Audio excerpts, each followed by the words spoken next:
Hello, who's there? Hey, Toya. It's a random pop-up live. I haven't gone live in forever.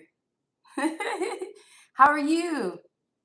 I'm trying to put this on this phone so I can see the chat better. So I'm not trying to lean forward so much. Let's see if I can find myself on here.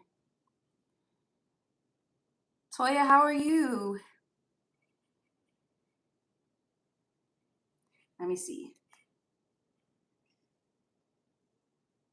I think I got it. Try to see if I can read it on here. There we go. So I decided to randomly just go live so I can eat my lunch since I'm here eating my lunch at home.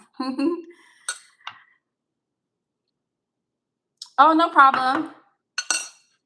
And that's something I meant to post it on my story because some people don't get notifications, especially because I haven't been live. Let me see. I'm gonna post it on my story. Let me see. Make a post. Hello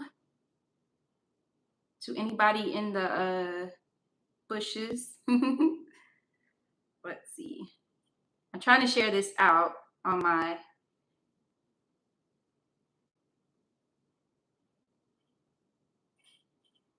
There we go. I think I shared it. Let me see. I'm live for lunch.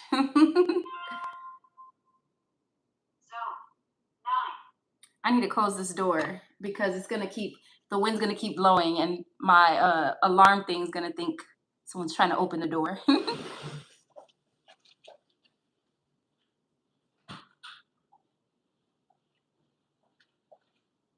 All right. Whew. So I'm about to build myself my salad that I'd actually meal prepped this salad for my work lunch. Let's see. I just put the dressing on there. Hey, how are you? How are you doing? That's Lacosia, right? That's it, right? Toya says she'll be right back. So I had prepped my lunches for work, and then I had to come home. I have a boiled egg that I'm trying to cut. I had come home so that I could I had a plumber coming to my house, and so they always give you a window. They'll say, I'll be there from 2. Hey, Grateful Heart, how are you? You know how when you make an appointment with like a plumber or any kind of technician to come to your house, they always give you a window. They don't ever give you a specific time. Putting some salt on this egg. They don't ever give you a specific time. Some pepper. And they give you a window. So they told me they were going to come to my house from between 2 and 4, and I didn't get off of work until 2:30. So I told them that I would have to leave at 1 so I could get back in time. So these are some protein greens. That's what it said on the container that I got from Kroger, but it's a mixture of different greens, protein greens. I put some dried cranberries, some roasted pumpkin seeds or pepita seeds, those little ones. And then I have a boiled egg here, and then I have some chicken breast that I air fried yesterday. So I'm gonna put that on top. But yeah, so I was like, since I'm home, because the technician already left, since I'm home, I was like, let me just eat my lunch and go live since I'm here at home. uh, hmm I forgot what all kind of greens are in this salad pack, but I usually will meal prep on Sundays. I'll prep what I'm going to eat for lunch and dinner for the week. I'm kind of one of those people, if I like it, I can eat it every day for that week.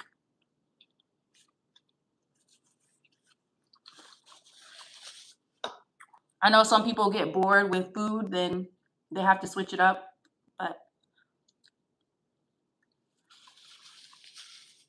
But the good thing with the salad, you can switch up the meat on it. Hey Toya, welcome back. You can switch up the meat on it, and then you can switch up the salad dressing, so then it doesn't feel like the same salad every day. If you like to prep stuff ahead of time. So yeah, y'all, I about a week, it's about a week ago, I was sitting in the kitchen on the other side of this table, and I was sitting in the living room on my chair, and I looked up in the ceiling. That's there's this area that's kind of a lower ceiling because that other ceiling is high. But I looked up and I saw a water spot that was like this big, about the size of a small pancake. And I was like, why is that wet? And then I started freaking out a little bit inside because I live in a townhome, and so the bottom you have the living area, you have the kitchen right here, and then you have upstairs, which is 2 bedrooms, and then there's a full bathroom upstairs, and then this one has a half bathroom with just the toilet and the sink, and then there's a washer and dryer in here too. But upstairs is the full bathroom, and so I was freaking out because that spot seems like where the toilet is upstairs, and so I'm like, do I have a leak? So I was like, oh goodness. So I found a plumber and I called the plumber, and they were supposed to come last week, but I had to cancel it because I'm working a summer program. Because if you don't know, I'm a teacher. So I have the summer off, but I decided to work a summer program that I worked last summer, which I was like, extra money? Yeah, I'll do it. And so I won't have a summer off really because I'm working the summer program basically from 9 o'clock to 2:30 every day. So I had to go in for a training last week, so I could not make the appointment. So I scheduled it for today. And so he came, and there's a hole. I'll have to see if I can show y'all that hole. But he came, and here, let me see if I can show y'all the hole that's in my ceiling. Hold on 1 second. Let's see if I can show y'all. Let me turn the camera. Y'all see that? He had to open it to find out where the water is coming from.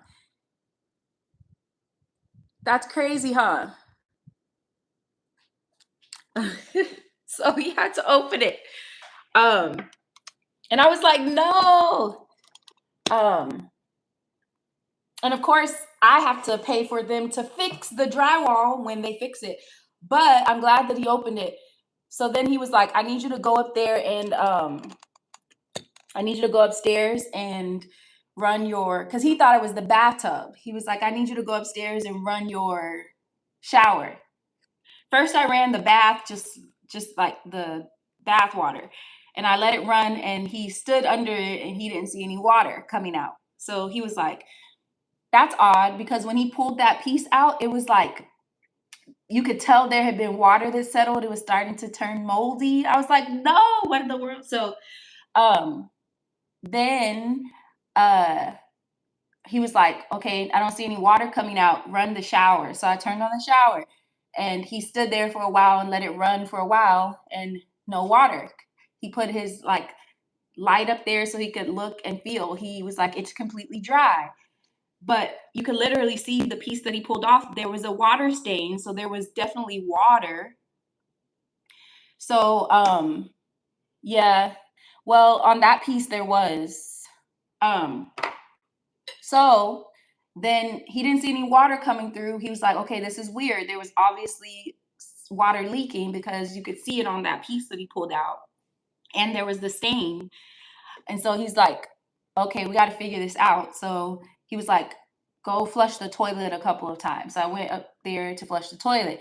Still, he didn't see any water falling like through the hole. And so finally, he got further. He stood up there and got further up and felt above.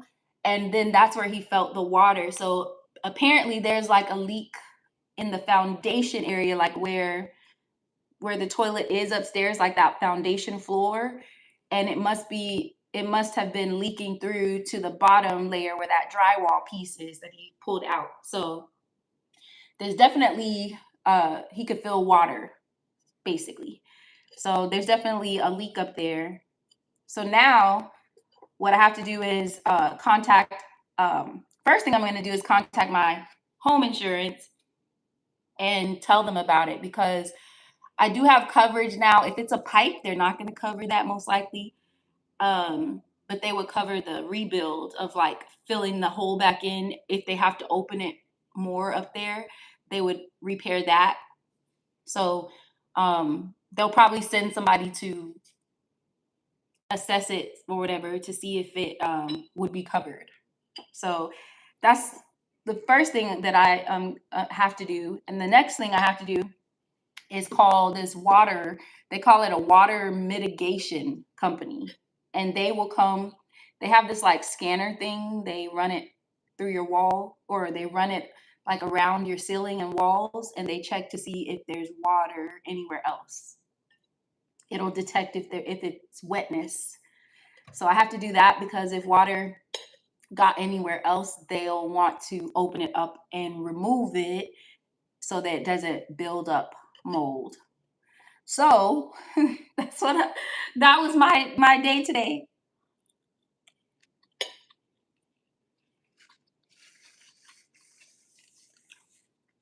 I'm handling it well, but I know that I got stressed when he was looking at that, when he was opening that hole.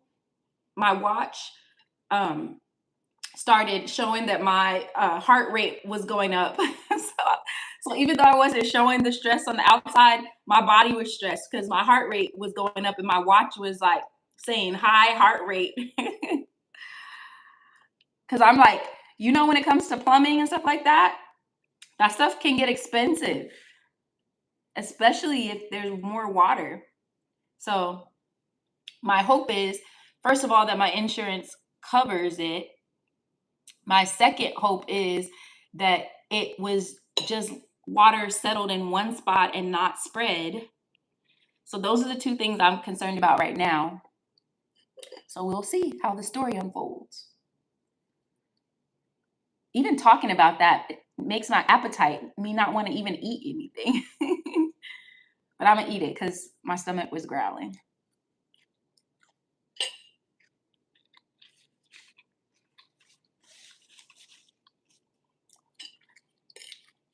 Y'all, CJ said I chew aggressively.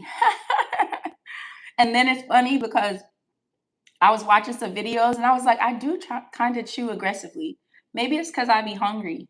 I don't know. Thank you, Toya. I will. Like you said, glad I saw it. I always try to find the blessing, because it could be something like way worse. Hey, Candy Lady, how are you? I know, Toya. He said I chew aggressively.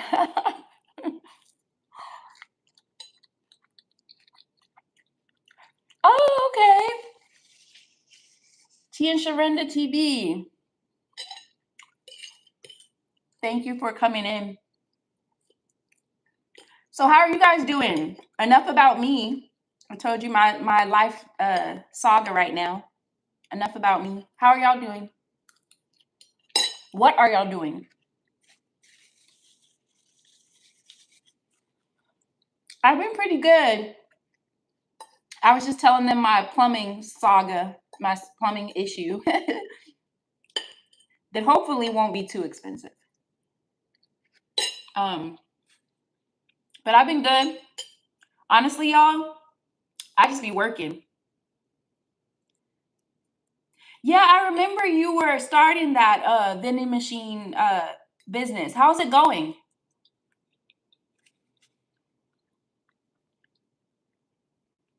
Toya, that's right. Definitely.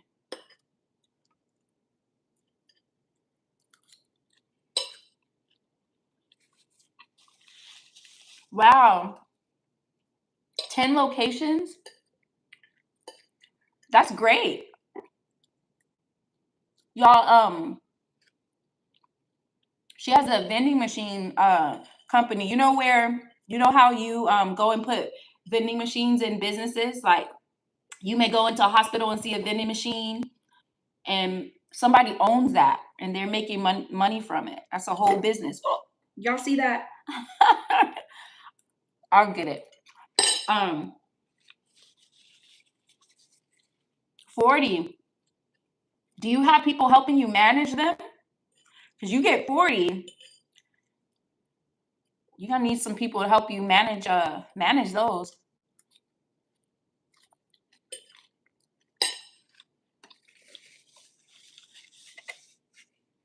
Yeah, that's pretty cool.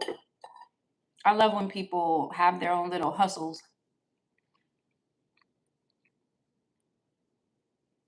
Uh, I think my appetite came back that fast because now I'm inhaling a salad. Oh, you do it by yourself? Well, I guess you just kind of build a schedule so you can be there to refill and stuff. Because you also can't trust everybody to help you with something like that either, unfortunately.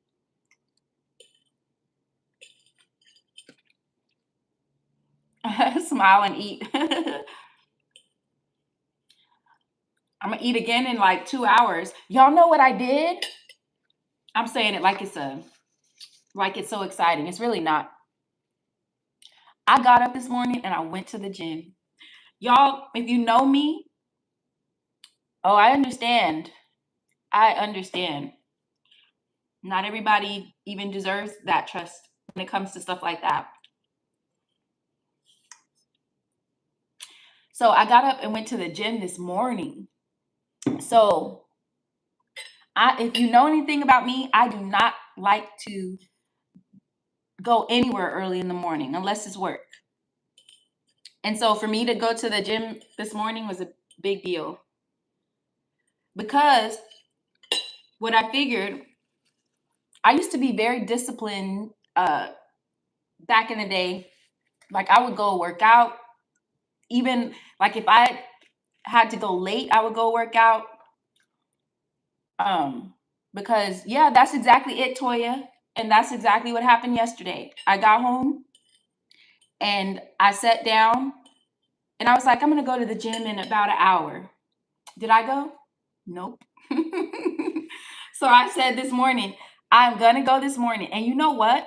There's hardly nobody in there when you go early. So now I'm like, I'm going early. Like there was I could probably count like 15 people in there.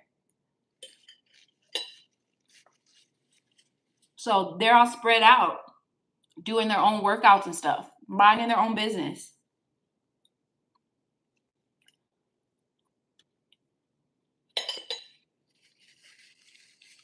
So that's gonna be my thing. At least three times a week. I'm gonna try to do more than that, but 3 is good. A good start.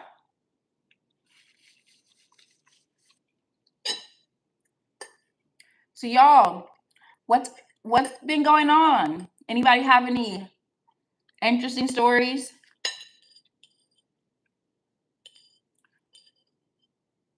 Anybody? Yeah, 3 is good. But I used to be real disciplined.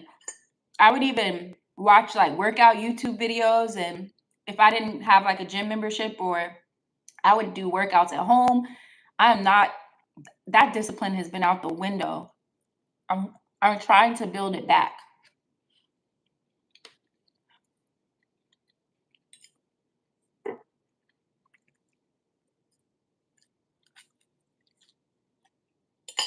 You did?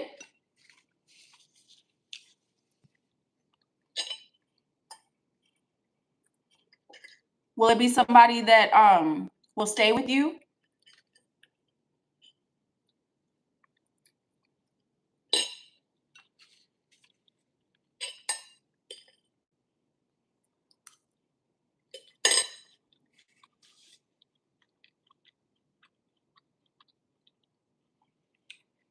Will it be somebody that'll stay with you, Toya?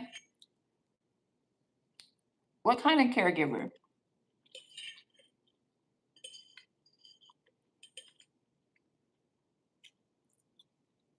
Okay, that's good. It'll be good to have some help.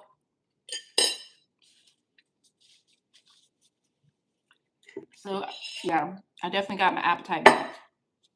That fast. It's because I stopped talking about that plumbing stuff. Hold on, y'all. I'm gonna put this up. This is making too big of a stack. Hold on.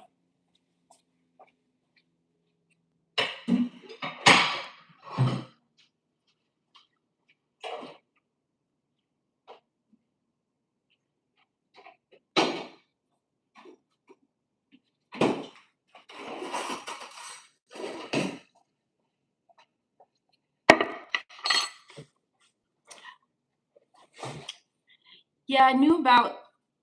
Okay, yeah, I knew about those. So that's good. You'll have some help around the house and stuff. Y'all, this is yogurt, but let me tell you. So sometimes you just want something sweet, and I had gone on this ice cream binge, y'all. I had a problem. Y'all, I had a problem. I had gone on this ice cream binge. So I don't know if do y'all have Bluebell ice cream that way or where you live? I know Lacosia is out this way, so she would have it. Oh wow. Is that the one where you have to go to Atlanta? Um, so I kept going to Kroger because Kroger had the little pints. They're the 1 pint of Bluebell on sale for $2.99. Cause like those pints, they be trying to like tax on people. Like they'll have the little pints for just like $5.99 when you can get a big thing of ice cream for the same price, or less. And so whenever I find the little pints on sale, then I go and grab them.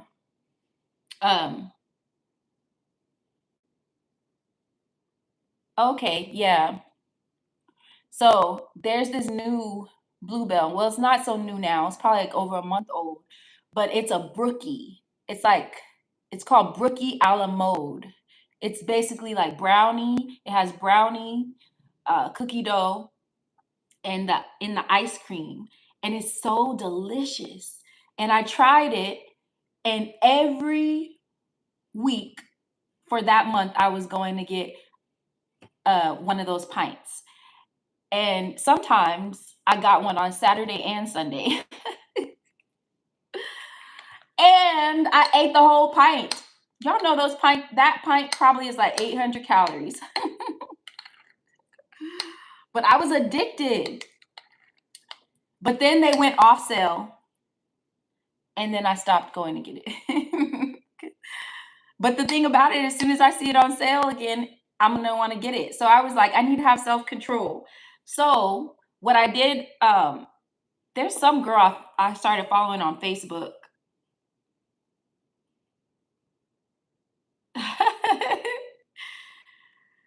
10 more pounds? You're almost there, Grateful. Don't listen to me.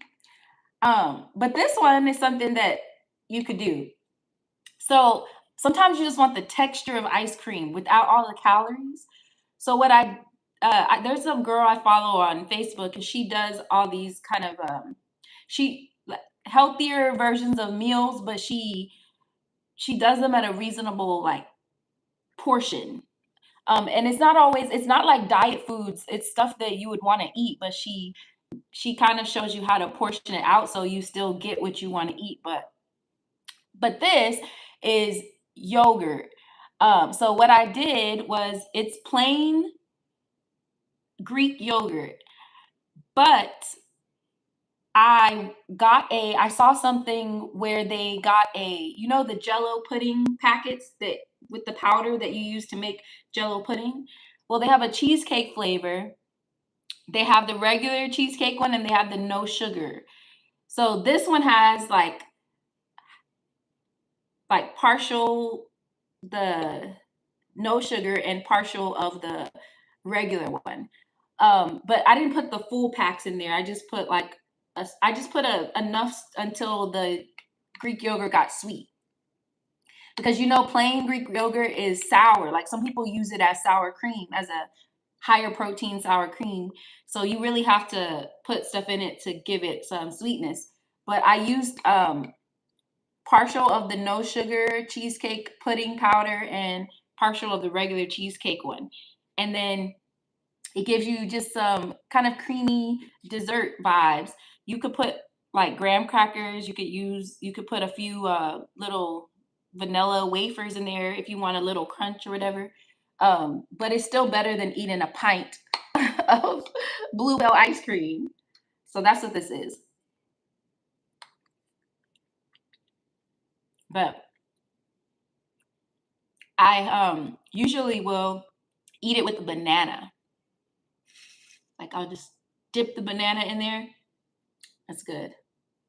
But you could put some graham cracker crumbs. You get like cheesecake vibes.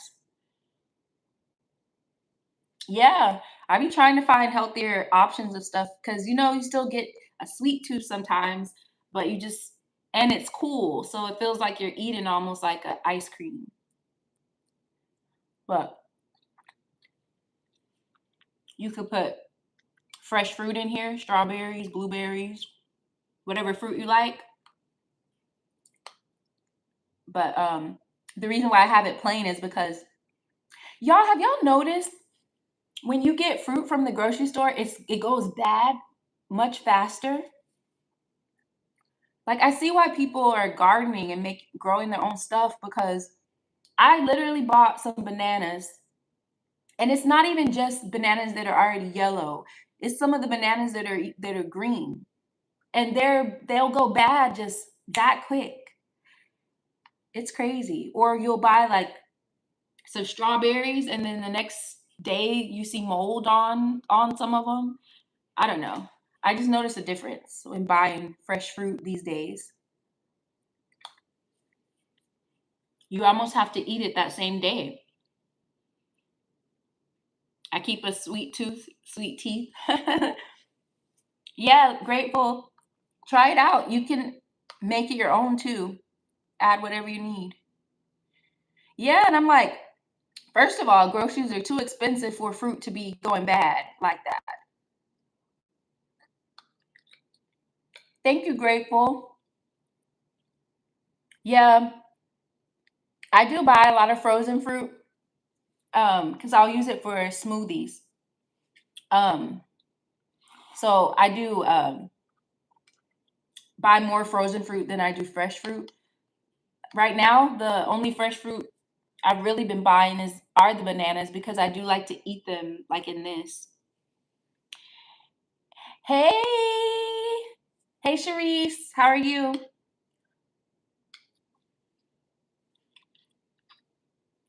I was home, so I was let me go live and eat my lunch.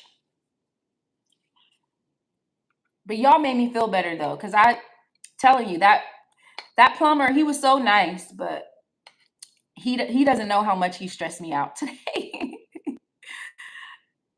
He was very, very nice though.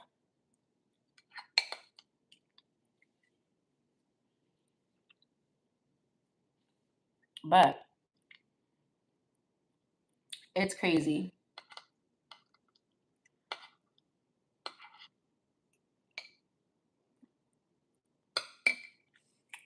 Sharice, what are you up to? So what did y'all eat for lunch? Toya, Grateful, Sharice. Who else is still in here? If Lacasia, Candy Lady. Well, I already ate my lunch. Now I'm having yogurt, cheesecake flavored yogurt.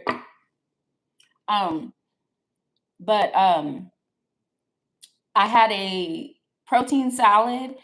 That's what they called it on the salad pack that I got from Kroger. It was protein salad. I put some dried cranberries, some dried, dried cranberries, some roasted, those little pepita pumpkin seeds or whatever. I put some balsamic dressing, some air fried chicken breast, boiled egg. That's what I had for lunch. And then this is a Greek yogurt it's plain Greek yogurt, but I added half the cheesecake pudding powder, and then the other half is the cheesecake zero sugar pudding powder. I was trying to minimize the sugar a bit, but I like the regular one better than the zero sugar. So I just kind of did half and half of it. But it's not the full pack of either of the pudding mixes. It's just enough to make it sweet. So this was my dessert. Spaghetti sounds good. Pot pie sounds good. You know, KFC had a pot pie, but I think I want to say they took it off the menu, and now they have this pot pie like pot pie wrap thing, I want to say. But they used to have like a pretty decent size like pot pie at KFC. It was good. I used to go there just to get that.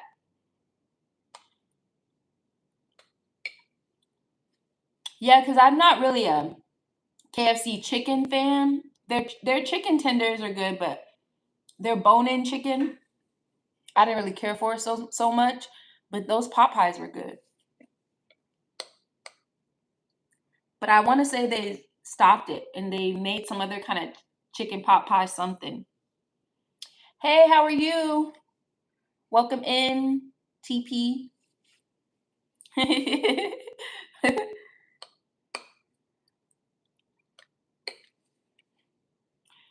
This is yogurt now. I already ate my lunch.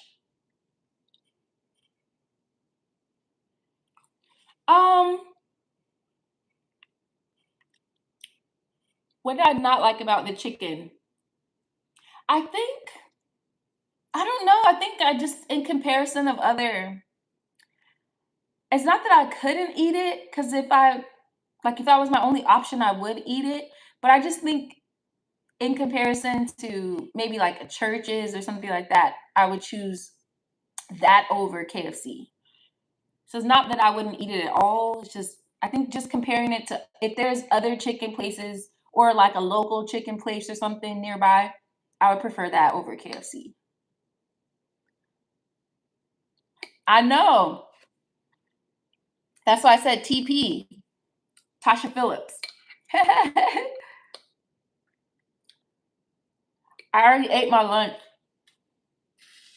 Y'all. So Tasha is in Vegas. I don't know, I need to do like a live where oh, sorry. I didn't say your full government. I didn't say your full government. I kind of did, but I didn't. I didn't fully say your government name.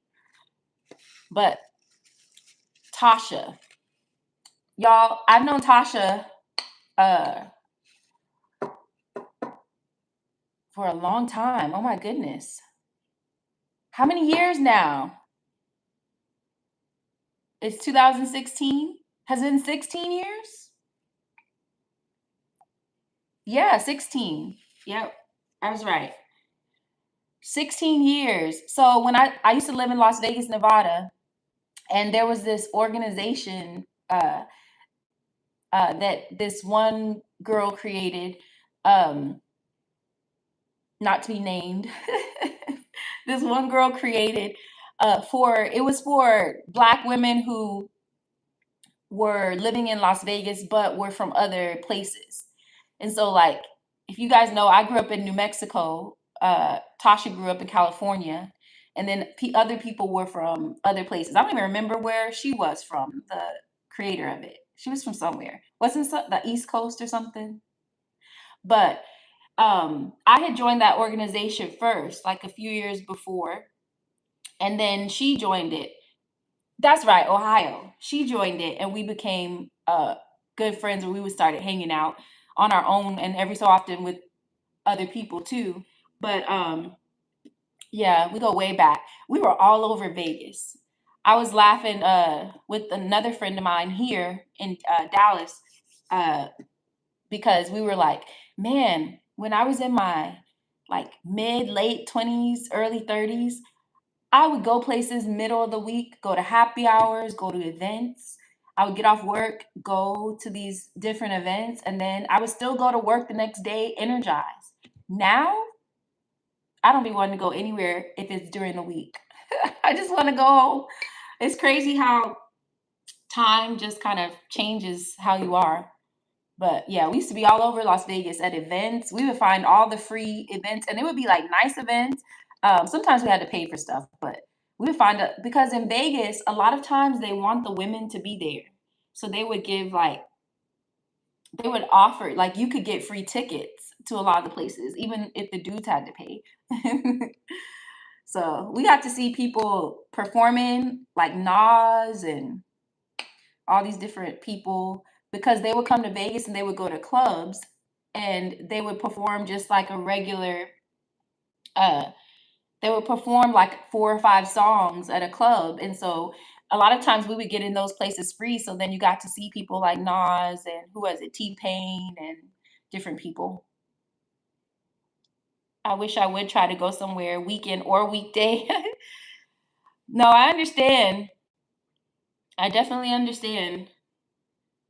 It's like you gotta pace yourself nowadays with everything. We're all getting older. But I told them, Tasha, I went to the gym this morning. I went early. And you know what? I was like, I am coming early. Every time I go to the gym, I'm going early as much as possible. There may be some times where I can't, but as much as possible because there was like 15 people in there and every machine I wanted to use was free.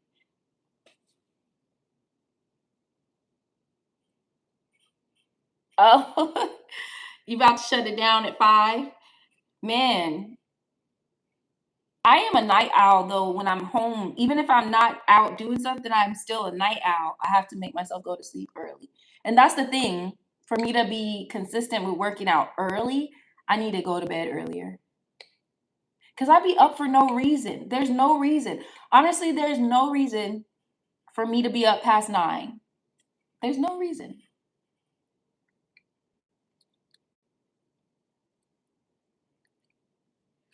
Well, the gym that I go to, if I go anytime past like 2:30, it's gonna be crowded. And I usually like to go at night because I'm like, I've I've had my day, go to the gym, come home, shower, and go to bed. But that hasn't worked so well because what I've been doing is coming home and then I'll eat dinner and then I'll say I'm gonna go to the gym in 30 minutes. And then I sit there. And then I'm like, oh, I'll go in the next 30 minutes. And then I'll sit there. And then I never go. So I've gotten myself out of a routine. So I'm trying to get myself back in a routine. But this morning was great. I was like, there's nobody hardly in here. and you can just do whatever machines you want. Everybody's spread out, and then you just go home and take a shower and start your day. So I think that's going to work better for me than the evening, because I used to be real disciplined, and I would just go even if it was 7:30. I would go at night. I would go. I've lost that discipline.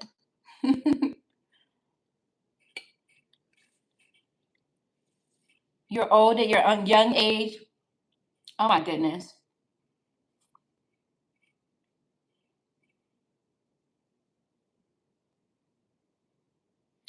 No. How hot is it in Vegas right now? It's been hot here in Texas. Temperature's gone up.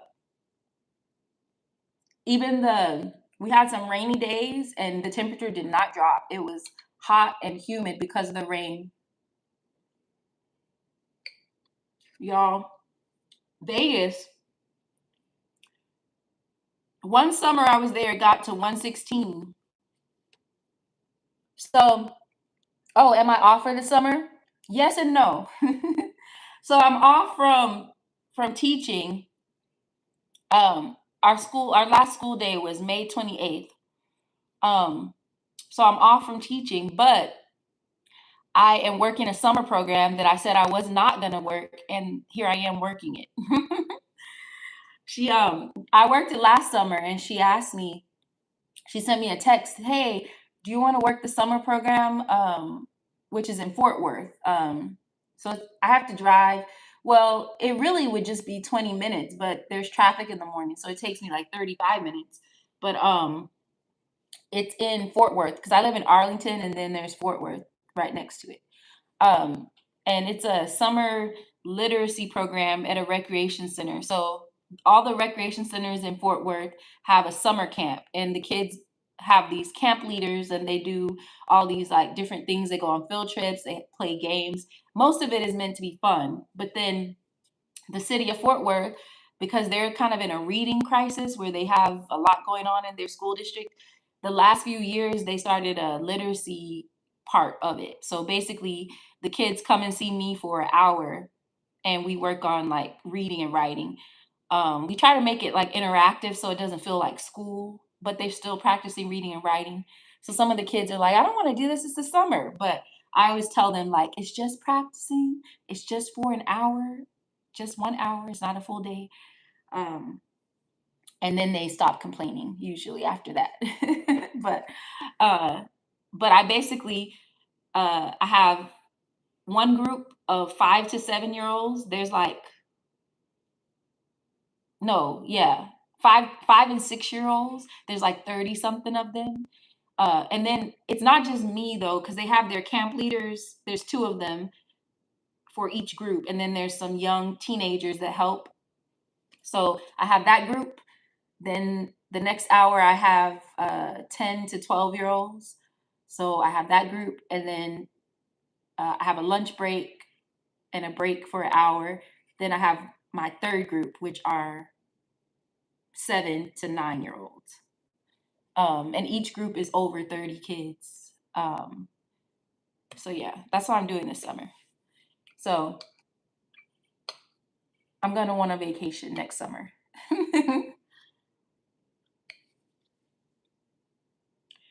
Yeah, Toya, it's neat. Um, I don't even think in my where I live in Arlington, I don't think the recreation centers here do it. I don't even know that Dallas, like actual city of Dallas, I don't even know if their recreation centers do that kind of program like Fort Worth does. But it's pretty neat. The parents have to pay, but they do offer scholarships too for some people that can't afford it. So, um, but yeah, by the time we get to like the third or fourth week, it won't be as many kids because they start, their families will take them on trips and stuff or whatever, or keep them home so they get a break. So they're not like in camp all summer. So some kids will stay the whole summer. Yeah, they do need to do it for math. I think right now they're focusing on reading in Fort Worth because that's been there. Like they've had a struggle with kids learning how to read. But I think a lot of it is from the state. The stuff that they're making teachers teach is not preparing these kids to be like readers. It's preparing them to take these tests that they have to take. So it's a hot mess in Fort Worth. It's such a hot mess that they're offering teachers $100,000 a year to teach at certain schools there that are like some of the worst schools. They're offering teachers $100,000 a year for a salary to go teach there. But the problem with it is your life is going to be a living hell. um, Tasha, are you on lunch break or something? Or are you working today? Um, so it sounds like a good thing to make that much money in the year, but the hell those teachers are going to have to go through, because it's basically there's all these rules that you have to follow, and they're like tight scripted. Like you have to almost read from a script. You have to complete things in a certain time, and it's not even like the kids can't really even enjoy reading because it's basically drill and kill, drill and kill. Like we're going to drill this information into you so you can pass a test. That's what it is. And those kids end up passing the test, but if they're going to be successful in the future, I don't know how well it's going to work. But they had a lot of teachers leave Fort Worth to come to other districts, other school districts because of that. I was like, I'm not going to work there. $100,000 is amazing, but it's not when you can't even enjoy it. And I'm just not going to be doing something that I just hate. Not doing that. Money is great, but it's not everything. Yeah. And I'm like, I need work-life balance for sure. So yeah, this summer, I am working, which this plumbing issue. Oh, let me show y'all those who came in here. Let me show y'all the hole in my ceiling. Hold on, just a second. Look, the plumber had to open up my ceiling. Y'all see that?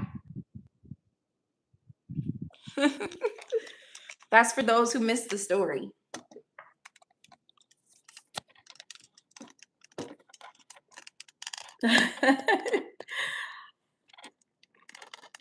So let me tell y'all. So about a week and a half ago, I was sitting in my living room and I looked up and I said, "There's a wet spot." It was like the size of a small pancake, like that big. And I was like, "Why is that wet?" And I started kind of like, "Oh goodness," freaking out a bit inside, because upstairs, that bathroom, that's kind of where the toilet is, like where the toilet meets the shower or meets the bathtub, whatever. So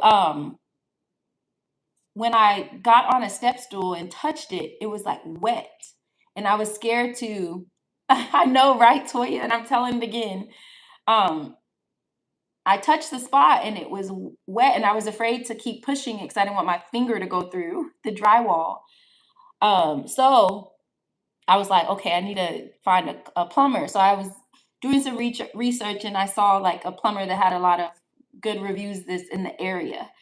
And they were saying they're very thorough and that they always will tell you everything before they do it. So all those different things. So he was supposed to come like 2 or 3 days later after I called, but I had to, there was a training I had to go to for the summer program.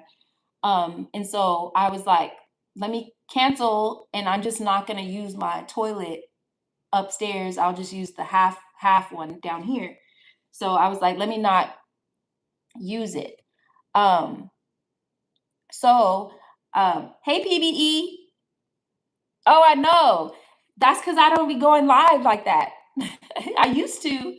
I need to do it more often, but this was random. I was eating my lunch earlier and I was like, let me just go live since I was home. And then I just kind of sat here talking. So yeah, he came.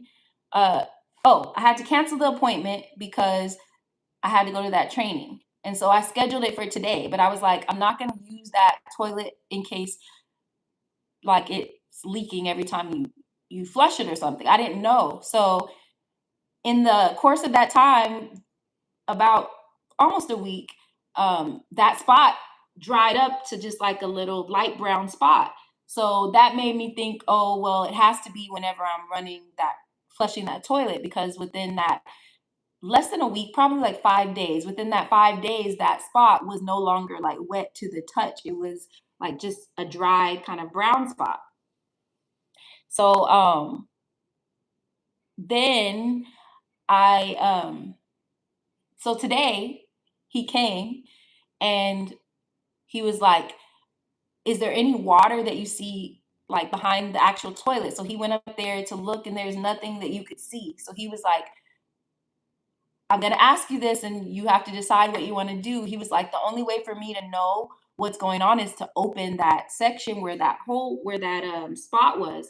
He was like, because I need to be able to see in there to see where the water is dripping from, because you can't see it unless you open it.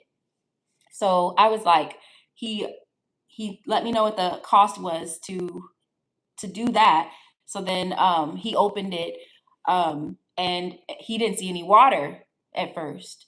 And then he told me to run the shower. I ran the bathtub.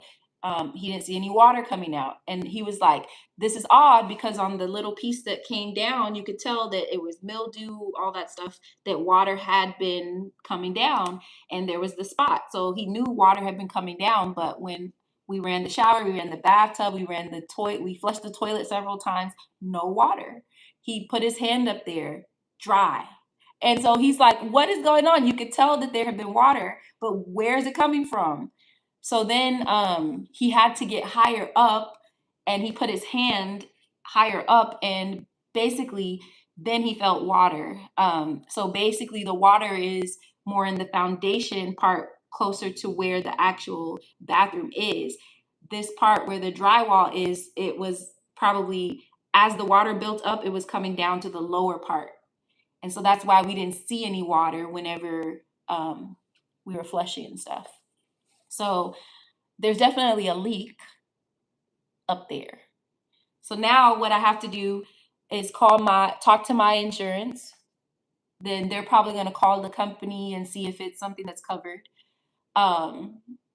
Then the next thing after that, I need to call they call it a water mitigation company.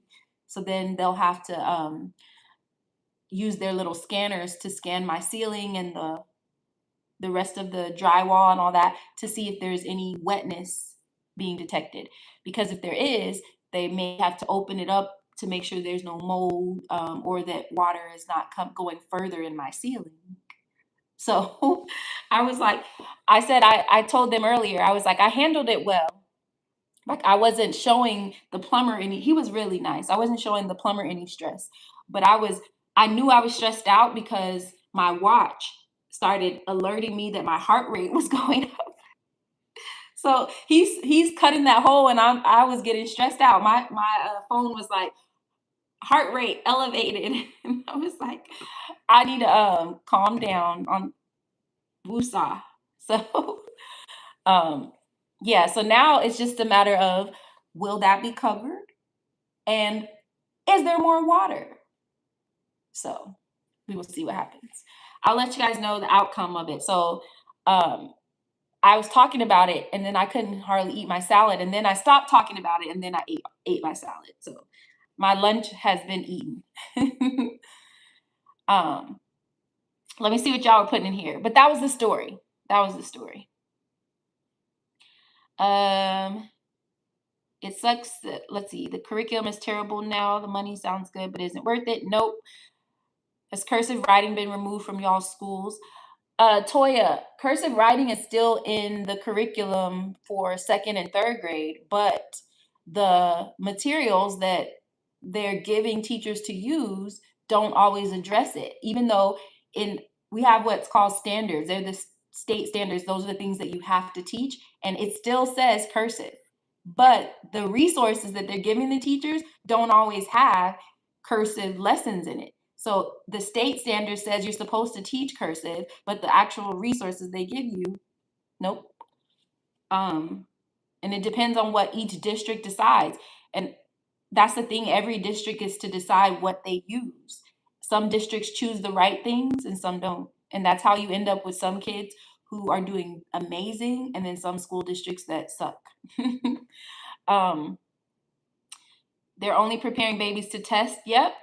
It's just a testing thing ever since the No Child Left Behind, which has left every child behind almost. Like it was the whole No Child Left Behind, and all these kids have been left behind and passed along and they can't read. It's crazy. Sharice, you need to call a plumber. Yeah, you could tell if your toilet is continuously running. It's always good to get that stuff checked out. Let's see. Lacasia said in Tulsa they have, but she had her son in a magnet school where he was taught French, and what's in the French curriculum, they taught them how to write cursive. That's great. Let's see. Running water. It's like I always hear water running, and then we got our. Oh yeah, you need to get that checked out, Sharice, because it will skyrocket your water bill. Definitely call. Yep, Toya, make her call in the morning. Let's see. You guys are saying hello. Cursive writing is important. Let me tell you why cursive is important. My nephew, he's now an adult, but my nephew, me and my aunt drove him to college because he was playing basketball at this college in Oklahoma. And we drove him there to get him settled into his dorm.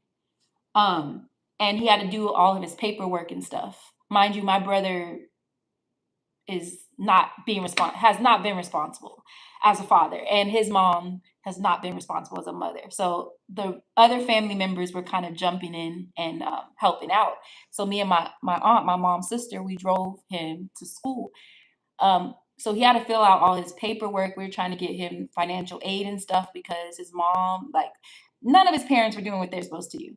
So there was a point where he had to sign his signature, and he was about to just write it in print. He was like, I don't have a signature, because they didn't learn cursive. They don't have a signature. And I never thought about that until that happened with my nephew. I'm like, they didn't teach y'all cursive. No, you don't have a signature. That's why.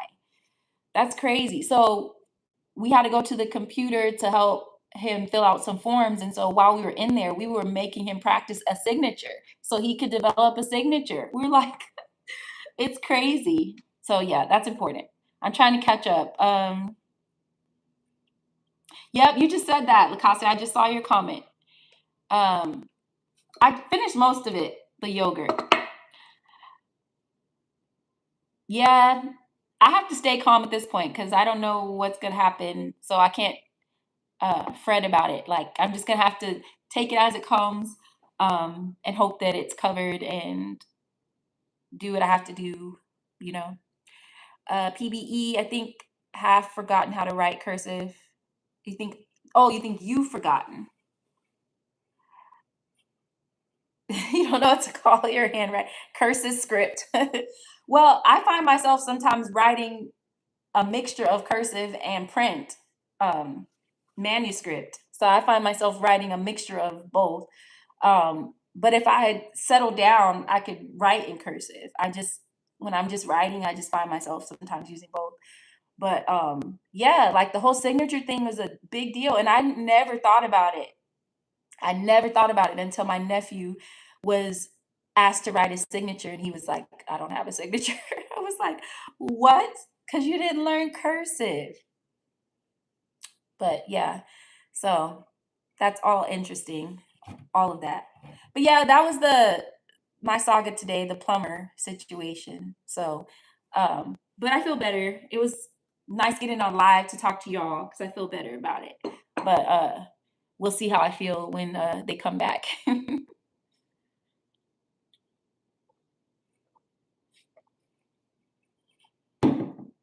You have a mean signature though. Signature, that's something that's good to develop. I need to ask my nephew now, like, do you feel like you have mastered your signature yet? Because that was crazy to me. I was like, what? You don't have a signature? It didn't even cross my mind. After all these years of working in education, I didn't even think about that these kids did not have a signature. And when I first became a teacher, before I moved from Nevada to Texas, I had to take a Texas teaching exam. And the application thing or the form that I had to fill out, basically stating that I would be honest, whatever it might be, it stated that you had to write this in cursive. And I was just wondering, like, some of these young teachers now, did they even learn cursive? And if they were going to have to do that, would they even be able to write it in cursive? Or would they just make up something? Because there's some school districts that require teachers to teach it and some do not at all. Even though it is in the state curriculum, it actually has in their state standards that they're supposed to be teaching cursive. So it's interesting. When I was a third grade teacher, I taught cursive, and I would send cursive practices home too. So I know that they're supposed to be teaching it.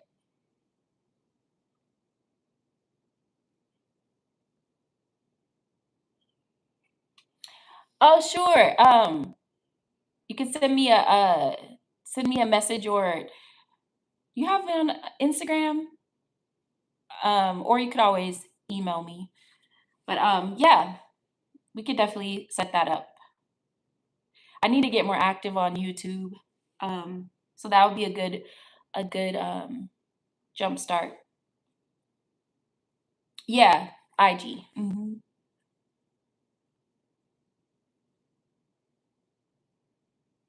Yeah, Toya, that's understandable. Yeah, and you have a very good reason for why that happened. So people need to be understanding. If not, I'ma come and get them, Toya. I was cracking up in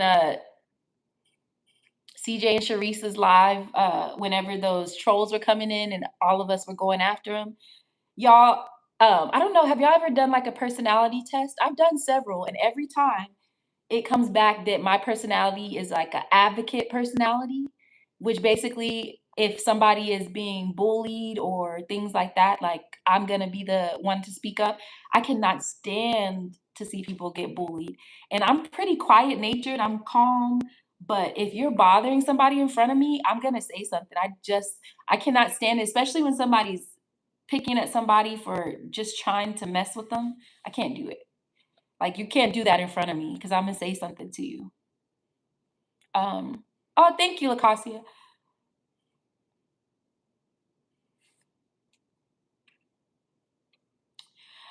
No, it wasn't Langston. And he's out of college now. It was, oh my gosh, I can't remember the name. I'll think of it when I'm not trying to think of it. But no, it was not a HBCU. He he was playing basketball there. It was a smaller college. It wasn't a university, but oh my gosh, what's the name? I'll think of it when I'm not trying to think of it. Um, you may be the only dude in here. Well, Sharice and CJ are one, so if she's in here, then he's in here too. So you're you're physically the only dude in here.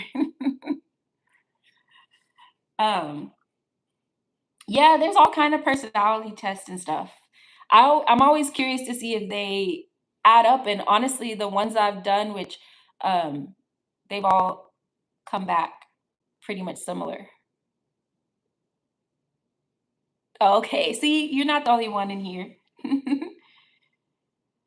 I'm glad you're doing better, Sharice. Everybody's calling you Reese. I'm gonna call you Reese Poo. Reese Poo. It's funny, my nephew, my youngest nephew, I know you in here for real. I'm just saying though. My nephew, my youngest nephew, my sister is raising him. It's my brother's son, but I told y'all my brother. Like I have to tell y'all a bit of like family stuff. Y'all know, like I don't really care, but I'll tell you. Um, I'm not going to tell you in this live because that'll take too long. But my sister is raising our youngest nephew. His mother left him, not left him, but his mother came knocking on my sister's door. Mind you, my sister still lives in New Mexico, in my hometown, which is where my parents are, my brother is. And so she came knocking on my sister's door when my nephew was 1 month old and said, I cannot do this. Me and your brother see how good of a mom you are, because my sister, she has her two girls, and she was like, I think you guys will do um, a better job. And so she left him with my sister, and so my sister has been raising him ever since. And he's about to go to the fifth grade. He's about to go to the fifth grade, and his name is Reese. That's his short name. I won't give you what his actual first name is, but his middle name is Reese. So he always wanted us to call him Reese, and so every so often he'll be at school and he'll ask people to call him by his first name, which is not Reese, but we call him Reese. So I can't bring myself to call you Reese because my niece, not my nephew, is Reese. So I'm like, everybody's calling you Reese. So I'm like, I can't call you Reese. That's my nephew. Let's see. I do not like the Reese name. I only know Sharice. CJ, what up, bro? What's up, CJ? Um, yes, Lakasi, I can't stand a bully. Like if somebody is just bothering someone or doing something to somebody, I'll try to let me not get involved, but then I'll say something because I just cannot stand it. And I have to fight it sometimes because if I were to see somebody like in a grocery store and somebody's belittling their girlfriend or belittling their boyfriend or their husband or their wife or their child, it would be very hard for me to not say something. Um, and y'all know people are crazy these days. I don't want to get myself taken out, but it's just hard for me to not. It's hard for me to stand there and not say anything if somebody's being picked on or abused or whatever it might be.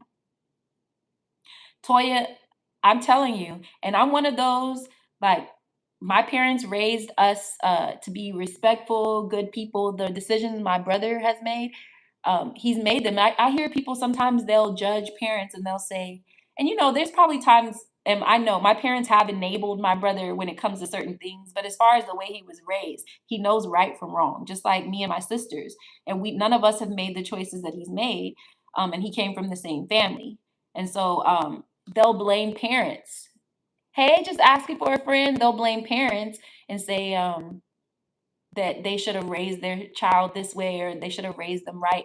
But how is that true all the time whenever you have most of the kids who did the right thing and one who chose to go a different path? And so those kinds of things just bother me. People say stuff like that. But yeah, my brother just chose the different or made decisions that were not the best.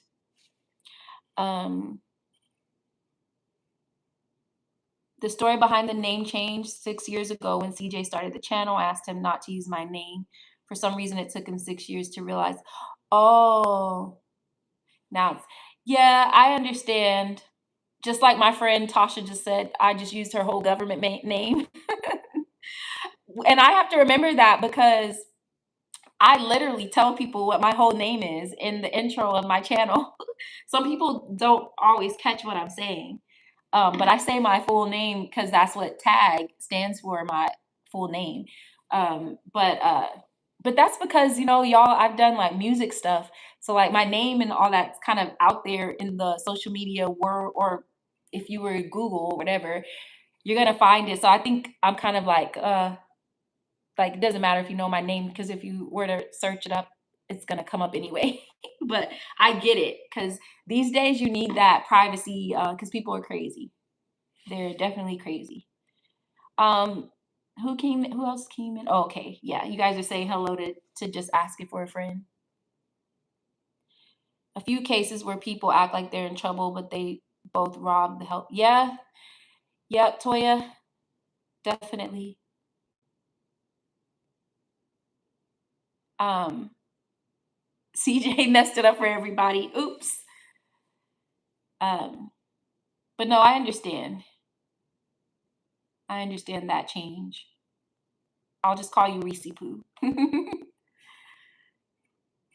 It's funny because my nephew, he sometimes I'll call him all these nicknames like Reese PC, and he was like, my sister was like, my Reese hates when people at school call him Reese's Pieces, but he never says anything to me when I call him Reese PC. Like, I think he likes it as an affectionate name, but he won't tell me that he doesn't like that. But at school, if somebody calls him Reese's Pieces, he does not like it at all. So I stopped calling him Reese PC. Because I know deep down he really doesn't like it. He just wasn't going to tell me that. um, but yeah, y'all, my sister's kids, I say are my children. My brother has other children. He has a lot of children, and because of like decisions that he's made and their mothers have made, um, they've been more distant. And it sucks because I love being an aunt, but I don't really get to be an aunt to them. Um, but my nephew that we took to college, um, we definitely got to be I definitely got to be an aunt to him. And then my sister's kids and my brother's youngest boy that she's raising. I've been around them all the time because when I lived in Vegas, I was there because my oldest sister lives there.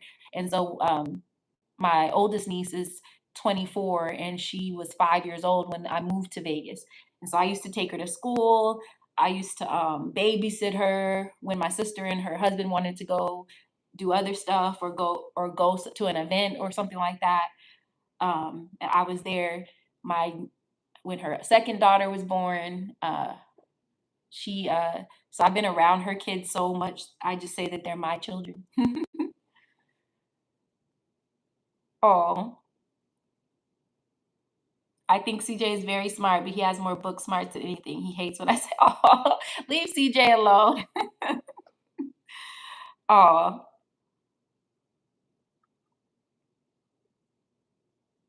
you can't leave now. We're not having that. I'll call you whatever name y'all come up with.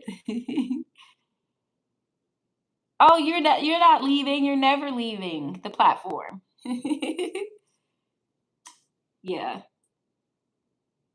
Oh, what did I just do? Go back. Comments. There we go.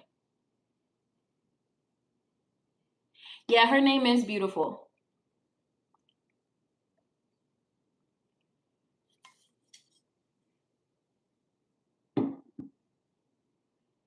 But yeah,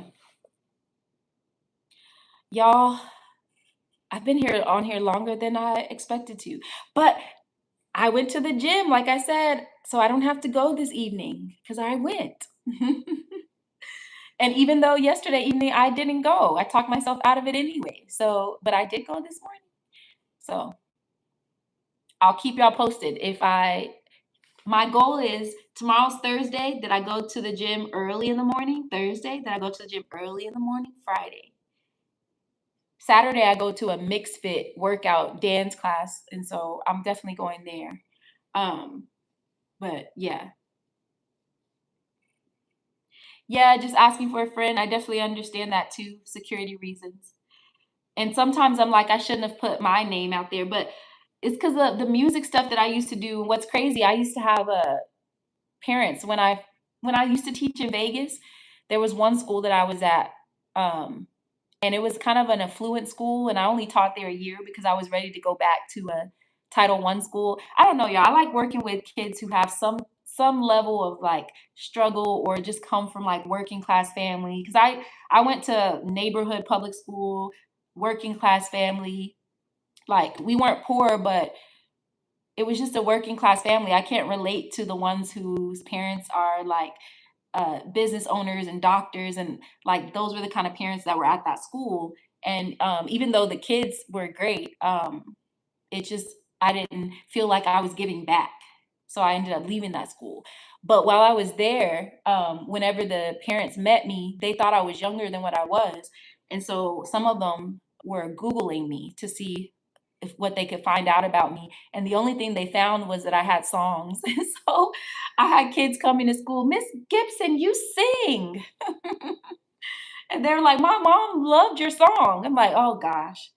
So sometimes I'm like, I probably shouldn't have put my full name out there because now people can Google it and then like, so I'm sure I've had other parents who've done the same thing. They Google me and then they find my music and then kids coming to school telling me a song that they listen to. Thankfully, I haven't made any songs that are like crazy, vulgar or anything. Oh, sure, PBE. Let me know.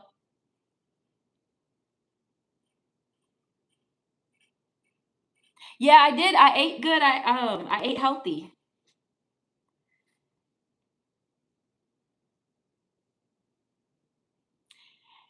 Yeah, take it as a compliment.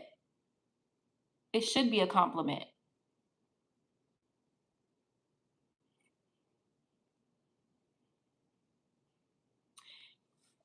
Yeah, an uncommon name. My name used to be uncommon. Like growing up, I never met another uh, person with the exact same name. And then now that I've gotten older, I meet a lot more people with my name. Settling for pizza. Pizza sounds good. But I was saying earlier, there's a girl that I follow on Facebook. I can't think of her name right now. I just be coming across people. But she does like meal prepping because I like to meal prep on Sundays. But she doesn't count the calories. If anything, she just tries to count.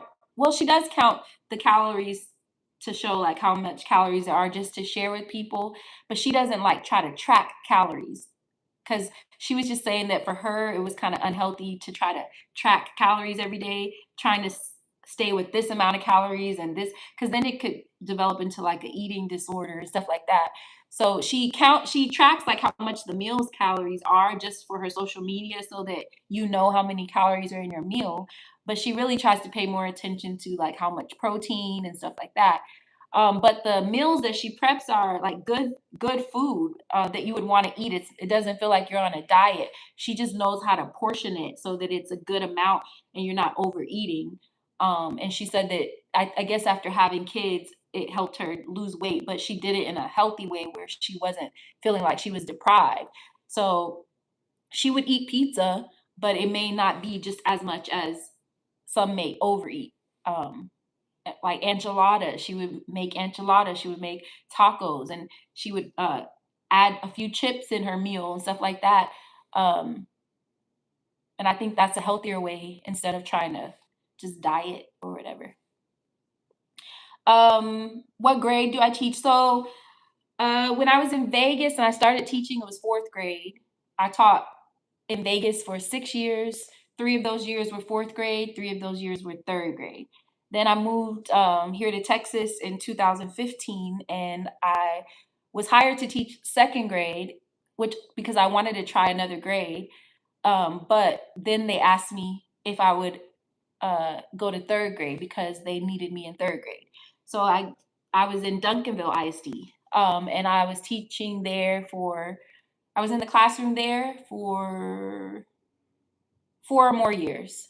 And then after that, I started coaching teachers, like going in and doing trainings for teachers and observing them in their classrooms. I did that at an elementary school for 3 years, and that was an elementary that had pre-K all the way to fourth grade teachers. So I was not teaching those 3 years. I was going in their classrooms and observing them and giving them feedback and doing like trainings and stuff. And then for 3 years, I left working for a school district, and I was working for a company. And that educational company. So I had to travel. So there was a while I was like traveling.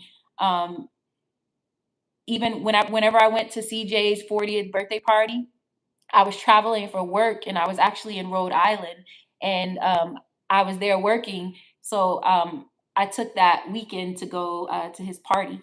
Um, and uh, then last year, I taught fourth grade. So this coming year, it will be third grade. It's basically been third, fourth. I told you my whole life story.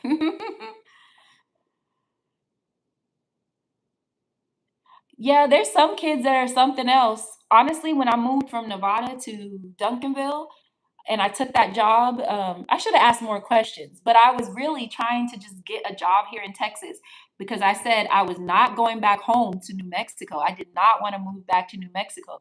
And I was like, wherever I get offered a job in the Dallas area, I'm going to take it. And I had never been to Duncanville before. I don't teach in Duncanville now, but I did for those uh, 4 years and then those 3 years that I was coaching. Um, but yeah, I don't teach for them now. I'm actually going to be teaching here in Arlington because I live in Arlington. Um, but yeah, so when I went to Duncanville that first year in 2015, the school that I went at, amazing principals, amazing, both the assistant principal and the head principal were great. They were like the perfect team. And my grade level that I worked with, the teachers were amazing. Like we were like family. But those kids, I was like, what is in the water in Duncanville? Get me out of here. I want to go back to Vegas. I was ready to go back to Vegas. I was like, why did I move here? What I didn't know, which I should have asked more questions, and they probably should have told me too.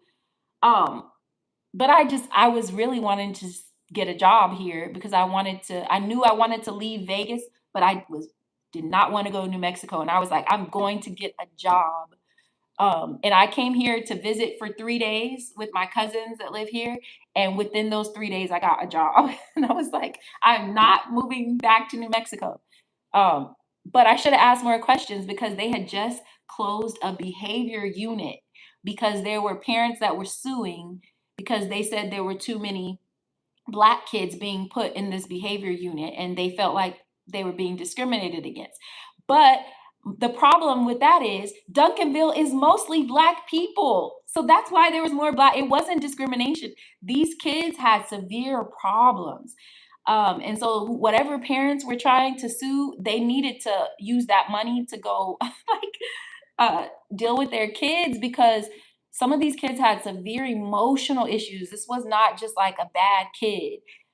These were kids that were like, some were on medications trying to control their mood. I had a little boy that was on like 4 different medications because he had a mood disorder. Um, there was kids with trauma from abuse. I had like 5 of them in my class, and I was like, what is in the water? But that it was because they had closed down a behavior unit and they put some of the kids at the school that I got hired at, they put some of them at 2 or 3 other schools as well. So those 3 or 4 schools had those behavior issues because they closed that behavior unit. And those kids needed help. Some of them needed mental therapy. Um, it was crazy. My principal, she would talk to me and say, like, you're gonna be a strong teacher after this. Like, you're gonna be so strong that you're not gonna be afraid of anything. And I tell you, I am not afraid of anything. Like when it comes to kids, like they don't scare me. I'm just like, mm-mm. Now, do I want a class like that again? No. Um, your name's uncommon, but yeah, your name is uncommon. Starting to see more of your name, Casey. Yeah, they mess up my name a lot. I've gotten called Talitha, Talia, all that. Yeah, the kids need more mentorship. And honestly, like the school district there in Duncanville, I really feel like they have a lot of heart. The only reason why I didn't want to go back to Duncanville is because they just don't pay enough for the teachers there. And that's what I hate about the whole educational system, because it's based off of like the level of property taxes and all of that stuff that determines what teachers get paid. So here in the DFW, you come here to Arlington, you get paid more. You go to Irving, you get paid more. You go to Mansfield, you get paid more. But if you go to Duncanville, if you go to Cedar Hill, you go to DeSoto, you're going to get paid less. In some of the smaller, like kind of suburbs, some of the smaller areas, you're going to get paid less. And it sucks because that's going to drive teachers who want to make more away. And I think it's valid. If you're going to work hard over here in Duncanville and you're going to work hard over here in Arlington, you're going to choose Arlington because at least you're going to make more. Either way, you're going to work hard. So it's just sad the way things are. Thank you, Toya. Yeah, traveling for work is not for the faint of heart. That was even though I enjoyed it and I learned a lot, you just don't get to really have a life that you can really just plan out. You can't really plan for things. There were times where, for example, my parents had planned to come here for Thanksgiving. We already had their flights to come, and they got here, and then I was told that I was going to have to fly out before they left. So my aunt that lives here lives about an hour or so away. I didn't want to have her drive so far and then have to go that way to the airport and then have to drive all the way back. So we ended up setting it up so that my parents would get picked up by Uber. They were going to have to be here 2 days without me here because I had to leave. It was crazy. And I was like, I don't like that. I want to know what my schedule is. um, some people love that though. I did it for 3 years. That was long enough for me. Yeah, some people are family and they still don't even know how to spell my name.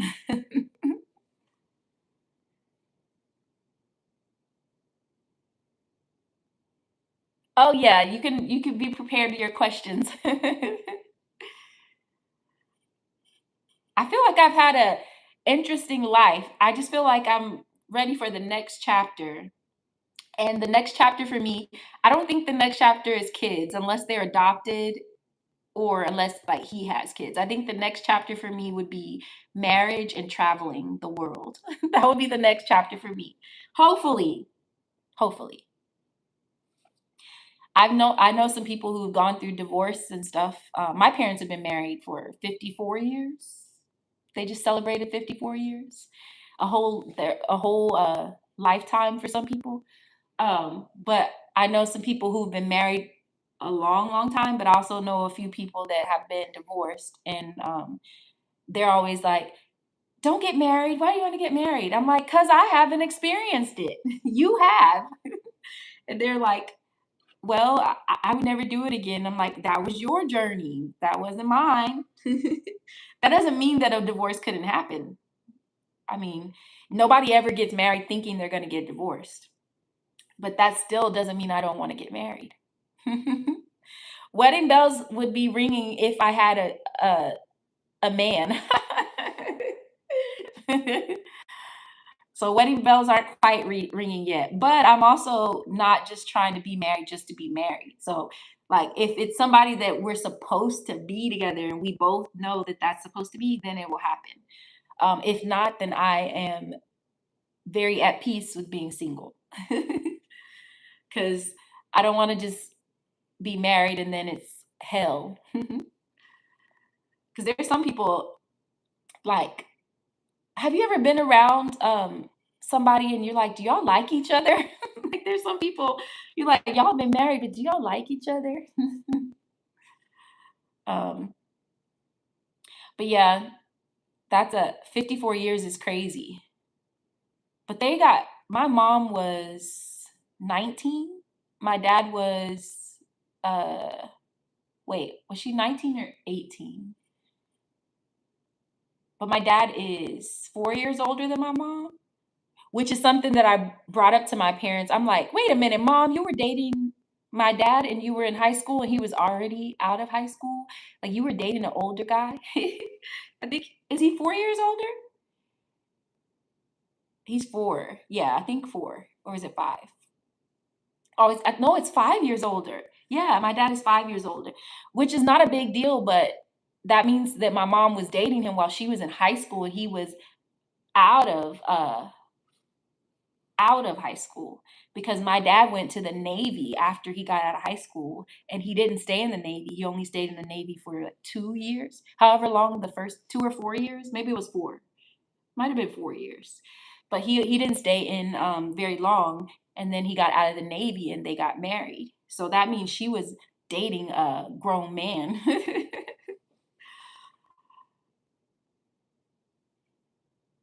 Oh no, research.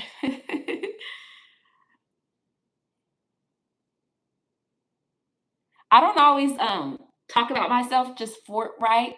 Like I'll sometimes on like some of my videos I've told stories and stuff like that. Like I told stories about my sister that passed away and stuff like that. Um so like stuff like that I'll tell stories about. But if you ask me questions, I'll answer them. I'm pretty open when it comes to things. I'm not like always open just outright, but if you ask me, I'll answer. Um Yeah, Toya, like I still believe in love and marriage. That's why I honestly love seeing married couples like CJ Sharice and seeing the different couples. And I love that they hang out with other couples. Like I love to see like them with T and Lee or um with all of the different even YouTube couples. I think it's beautiful. Oh, no problem. No problem.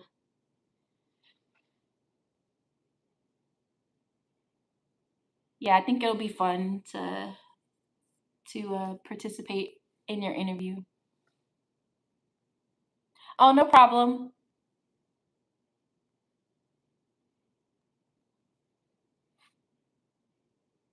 Well, you know what I like about couples like CJ and Sharice, and you know what's funny? I have a friend, the guy that I worked on my music out here with, him and his wife. His name is CJ too. But his his what was I about to say? Oh, what the thing that I like about couples like CJ and Sharice, or even my friend and his wife.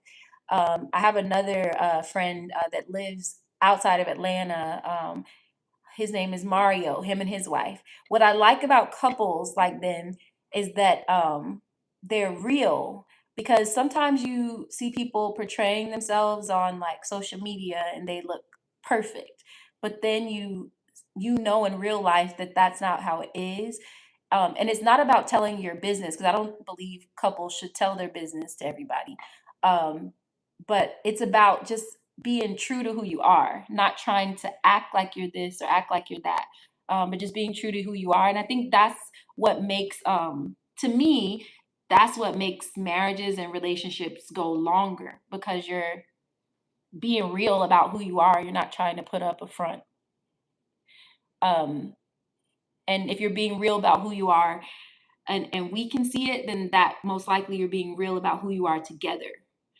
Because I think that can also be a problem. Sometimes people get married and then they are not wanting to show themselves to each other. I was talking to a friend of mine who got divorced. And she's someone that I worked with, but she was basically talking about how there were certain things that she didn't feel comfortable doing. Like um, she would go to a whole different restroom because she didn't want him to know that she had pooped. I'm like, but y'all are married, like, and it's a normal human thing. Like, of course but it was just kind of things where there just was a level of not always being comfortable, or she would get up and put her makeup on before he woke up because she didn't want. I'm like, no, what? I'm like, that's too much. That's too much. So I just feel like people If you can't be real with each other, I don't know if it's gonna last very long. That was my point.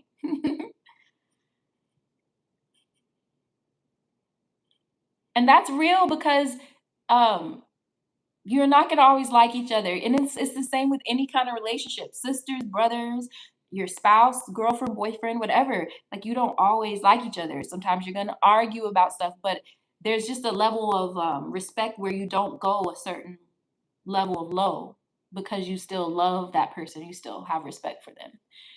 Um, but that's real. That's true. So it's not about trying to act perfect or anything like that.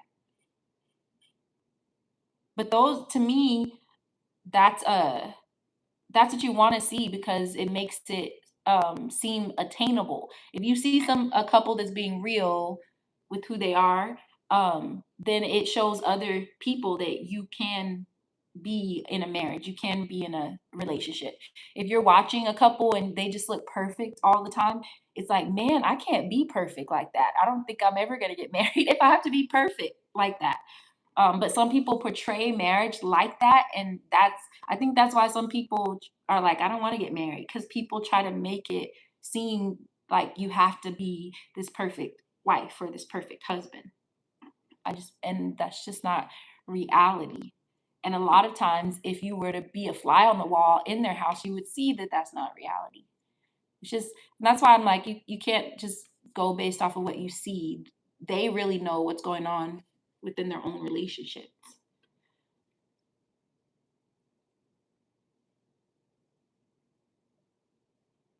I agree because if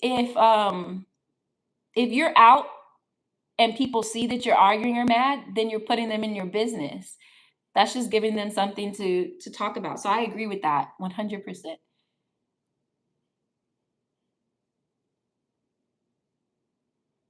Yeah, that's a good way to put it. Perfect for each other. The right person for each other.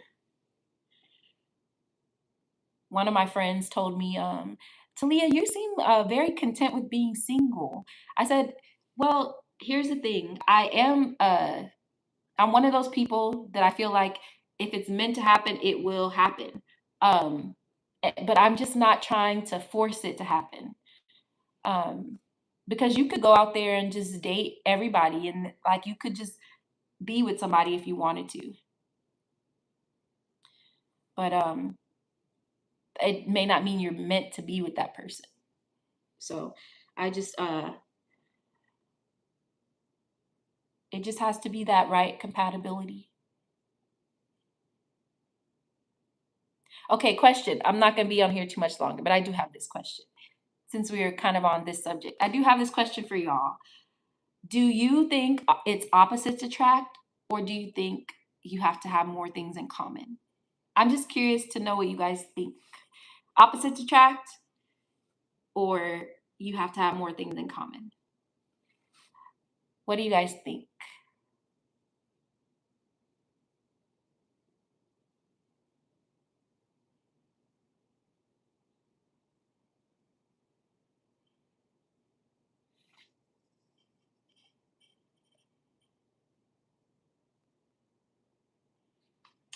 Y'all gotta let me know what y'all think.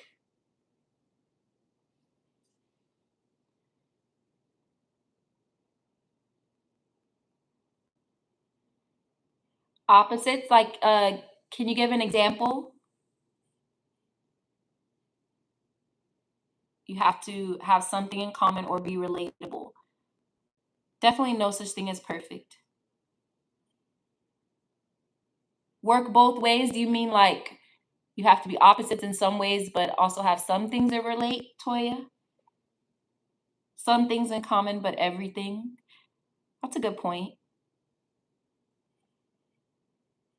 I asked this because let me give an example. So one of the things that I'm looking for is somebody that wants to travel because that's something that I want in my future is to be able to go visit other countries and go see other places. Um, the only place so far that I've traveled outside of the US has been I went to Playa del Carmen, Mexico, I went to Tulum, Mexico, Cancun, Mexico. I haven't been further than, Mexico is attached to the United States. I want to go over the water. So, like I have places that I want to visit. And so, it would be very hard for me to be with somebody who never wants to travel. Because for me, yeah, I could go with friends. I have my Tasha that was just in here, TP. After I said her full government name I'm trying to redeem myself, TP. um, she loves to travel. That girl, she's been to Ghana, she's been to South Africa, she's been to Jamaica, she's been to different places. So I know, like, I have a best friend that likes to travel. And so I could go travel with her, and I do plan to do some trips with her that are overseas. But if I would like to travel with the person I'm with my partner. So it'd be very hard for me to date somebody who doesn't like to travel. And that would be one of my questions to somebody. Like, that would be very hard. Um, oh, Thailand's on my list. That's actually the place that I want to go to next year. I was just actually telling the kids that I am working with this summer. I was telling them that I want to go to Thailand. That's funny that you said that. Um, because I've been watching YouTube videos of people who have moved to Thailand. Though I don't think I would necessarily do that, especially with my family here, but it made me want to go visit. So it'd be very hard for me to date someone that's that opposite of me that doesn't like to travel. So that's why I ask you guys. Yes, inexpensive and mostly safe. Yeah. Yeah, that's what I've heard from people who've shared their experiences going there. And it just seems very peaceful. And I could eat authentic Thai food.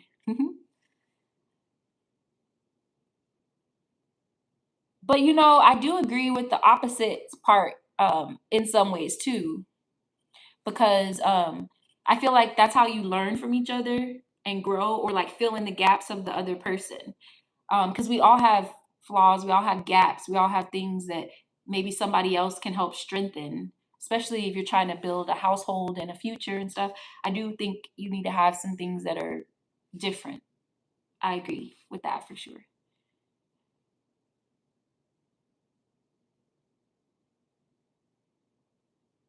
Oh, that's good to know.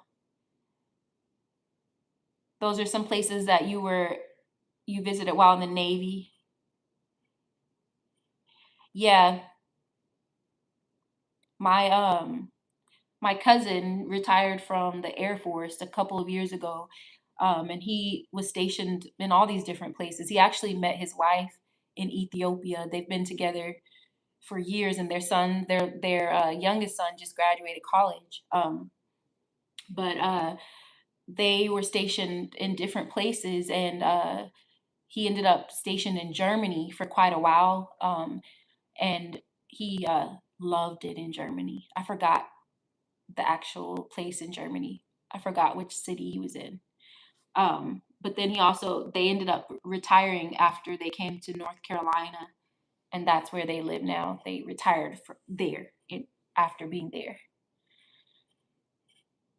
Try and communicate those things that we are opposites. It brings great conversation and just makes the bond stronger. People are so quick to give up and walk away. Those opposites have caused many splits. Yeah, the people I got along with most were opposite. If you think about it, you always see a good girl with a bad boy. I can see that. I can see that. And honestly, me and my friends are quite opposite. My best friend, Tasha, that was just in here, TP. um, that girl will talk to anybody, and she cusses like a sailor. Tasha, you still in here? She probably out of here by now. But I'm talking about her.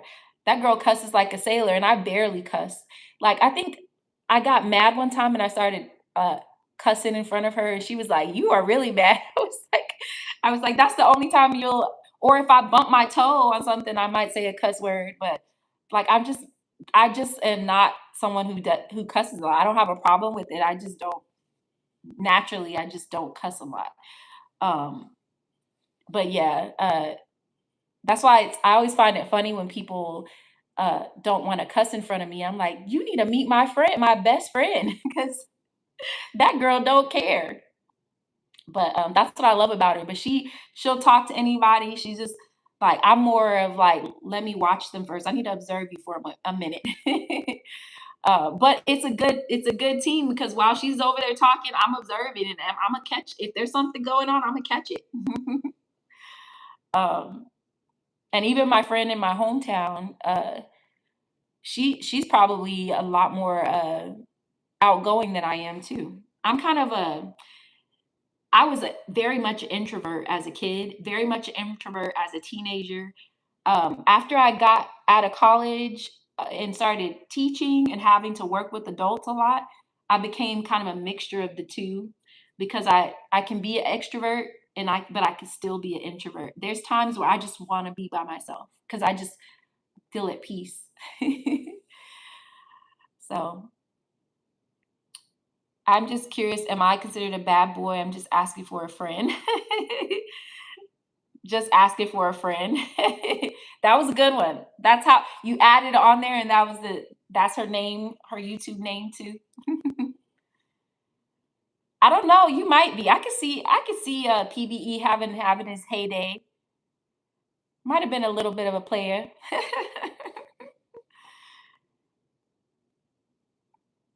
Yeah, yeah, Sharice, I could see that. Or Reese Poo. um, but I think with the people you get comfortable with, you are outgoing with them. Retired bad boy. Uh-huh. That's funny. Yeah, Mansfield is right to the south of me.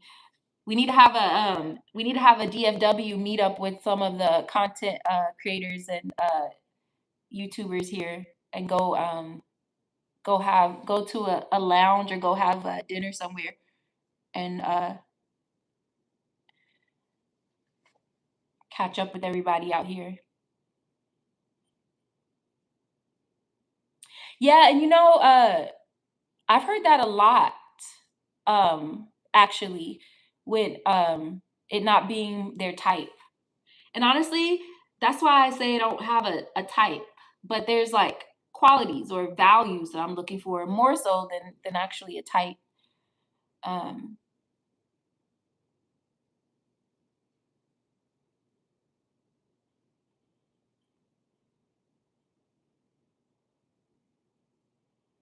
but you just don't know. You just don't know. But I feel like everybody has their own life path too. I think in some ways, I've kind of even thought about stuff too. I think in some ways, my priority was going to college, working, and honestly, I think that was something because I didn't see it. My mom, she got married so young that she became a mom and taking care of us. My mom didn't really work at all once she started having kids. She didn't work. And then maybe when I got later in my teens, she started working a little bit, but it wasn't a like full time or anything. But she actually started working later in life um, after I left college. She started working, and so I think a part of me just reflecting on things. I think a part of me wanted to experience my own freedom of life because in some ways I kind of saw it as if you get married then your life stops. That because I my mom, she had things that she wanted to do. She always said she wanted to be a nurse, and my mom, when my sister got sick, my mom, like, the nurses that would come in to help my sister, they would teach my mom what to do and she would learn it like this. And she was like my sister's nurse in a lot of ways. And even my grandmother, when my grandmother got sick, and so she loves taking care of people. She always wanted to be a nurse, but I feel like she gave all that up to be a mom and a wife. And then some of you know, but my dad is a pastor and he's been a pastor since I was 6. And so when my dad became a pastor, I feel like she also became a first lady, and she didn't really want to be. But that was a whole other role, like a wife, a mom, a first lady, on all those things. And so I just felt like my mom kind of had to give up. Well, she didn't have to, because there's people that have kids and they still go work and stuff. But I feel like she chose to because she wanted to be an active mom and wife, which I appreciate, having my mom at like my school, and she was volunteering all the time and going on field trips with us. I appreciate all of that. But I feel like I didn't want that to happen to me. Like I wanted to go to college, and I wanted to go and work. And so I think, even though I didn't intentionally say I don't want to get married at this age or that, I really feel like my focus has not been on that. So that's why I said I think the next chapter of my life, that's what I'm ready for now. I don't think I was ready for it in my 20s, or even maybe even early 30s.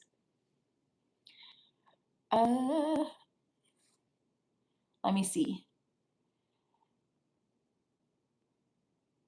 Believe it or not, I'm an introvert, just asking for a friend. Says, I live alone in the middle of nowhere, and I don't go in town but twice a month. I only really interact on YouTube. We can come see you on the farm. Is it a farm?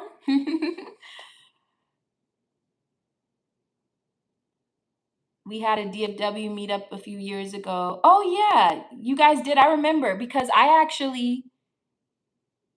actually gone to, where was I? Because do you remember what month that was in? I think I was traveling for work, because I wasn't here. Because I was like, Coco, you're finally coming to Dallas when I'm here, and I'm not gonna be, well, where I live, and I'm not gonna be here. I remember that, because I wasn't here. Yep. A GoFundMe, a send a helicopter.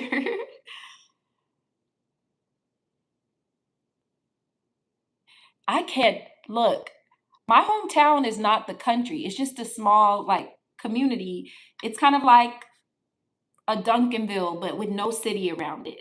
It's like a suburb with no city around it. It's not a like rural like farm town, but there's parts of it, if you live a little bit further out, there's people who do have farmlands. But my hometown when I grew up was only 28,000 people, and now it's about 55,000. So it's still small, but even there, I did not want to go back because it's too small. I haven't lived. I lived in Vegas all the way from 2006 to 2015, and then I moved here, and I've been here since 2015. It would be very hard for me to go back to live in my hometown. So I can't imagine living out there by yourself. But then there's people who love it, and I'm sure you love it too. Like that's just like everybody's different. Um, Like I want it to be near the city. I need to know there's an airport that's just 20 minutes away. um, let's see. Reese Pooh said, if I could live in the middle of nowhere, I would be so happy. I always said if I come into a lot of money, I would buy my own island. Now, an island, I could do that. I could do that.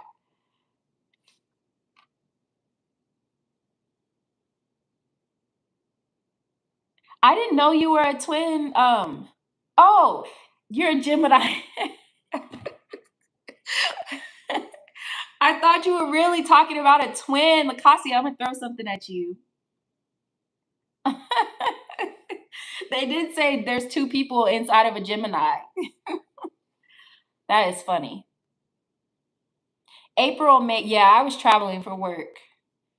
Yep, because I started working for that company in I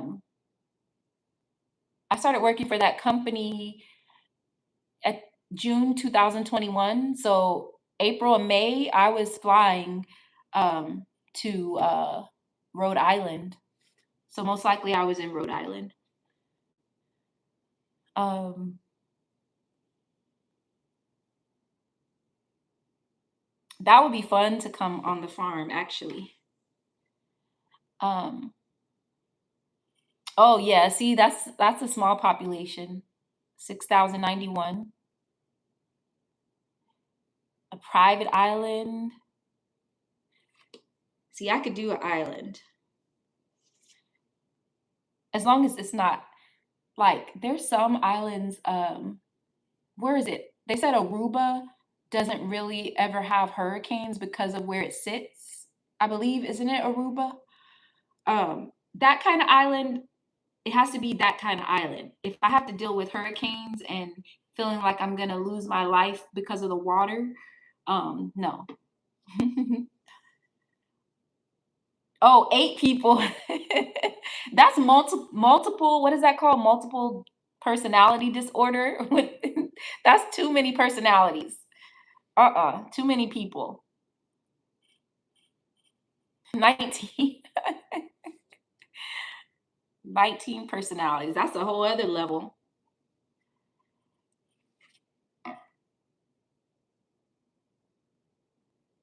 Uh-uh.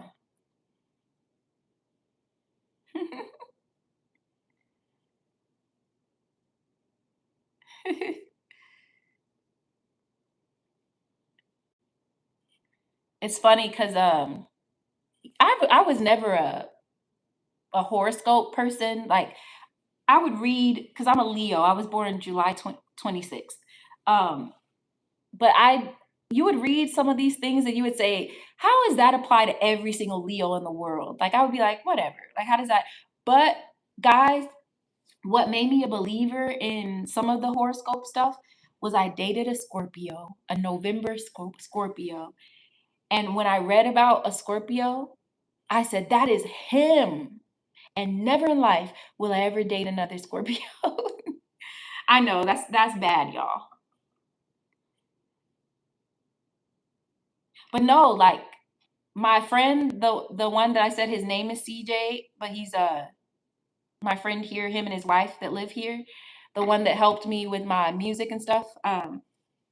He's a Scorpio, and it was funny when I would be recording my music.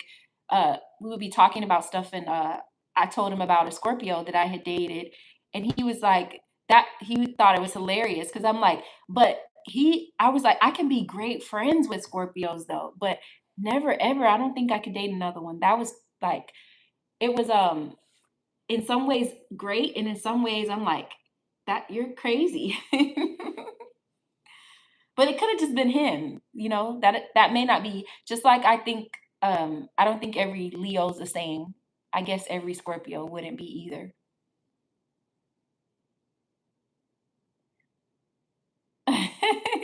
Meet me outside. What that girl say, catch me outside. Catch me outside. Meet me outside. He tripping, not us. But yeah, that person made me a believer of horoscopes. I was like, that's, and then my friend dated a Scorpio, and he was just like that. I was like, what in the world is this? And he was a whole different race. Well, the guy I dated was a black man, but the guy that she was dating, she's Mexican. She was dating a Mexican. But he was a Scorpio, and he was the same way. Like she would describe stuff that was happening, and I'm like, that sounds like my ex. So I'm like, so now I've convinced my brain that all Scorpio men that were born in November are like that. But the thing is, we got along very well. I think we're supposed to be friends. It was just other stuff that I was like, you're crazy. But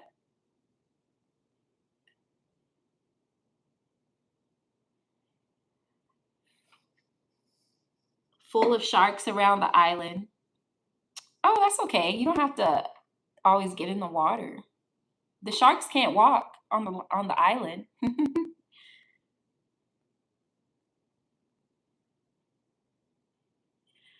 Oh, yeah, if she lives way out there just asking for a friend, you may not want people visiting you. Maybe that was the point.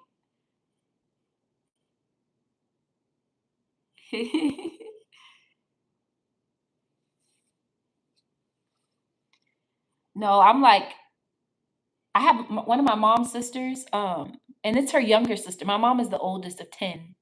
Um, and the youngest sister is the most antisocial of them all. And I'm the youngest child of four. And I'm like, I do not want to be secluded. But my aunt, she doesn't go anywhere. She does nothing. And I'm like, how can you do that? I'm like, I can't do. She does nothing. The only time you see my aunt is if we come there for the holidays, she'll be out and about with us and socializing and talking and stuff. Like she'll talk and be open and all that stuff. But when everybody leaves, she goes back home and you don't see her. Like she just stays in the house. It's too much in the house. Oh, I can come. That would be fun. My mom grew up she was born in Mississippi. She grew up in Arkansas. And they grew up on the farm. And it's funny because now her and my dad, they both have been gardening and growing vegetables and fruits and stuff since they've been retired. Um, but my dad, she's like, he don't really know what he's doing. He didn't do this growing up. My mom grew up on a farm. My mom, like, they had to wring the check because she was the oldest child. She had to wring the chicken's neck and all that stuff. There was a moment where they had an outhouse still because my mom was born in 1954. Um, but like, so my mom comes from the country. Um, so I never experienced the whole country life, but I think it would be fun. I don't know that I want to live out in the country, but who knows? As long as I can still travel, I could live almost anywhere, really, except for my hometown. uh,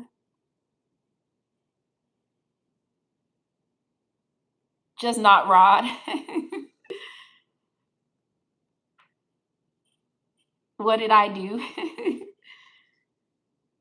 Yeah, you can still come in town for community work. Yeah, get to a Walmart. There has to be a Walmart. Oh, you grew up in Arkansas. My mom grew up in Blytheville, Arkansas.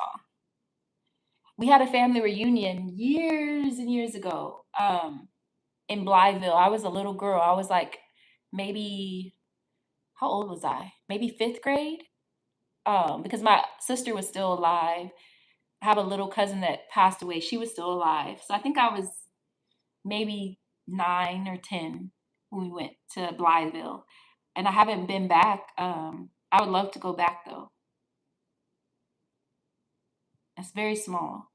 Um, but I have family in other parts of Arkansas too.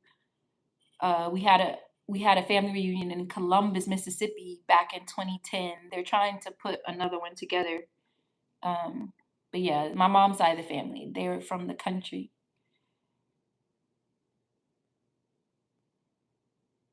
1 hour from Memphis. Yep. Yep.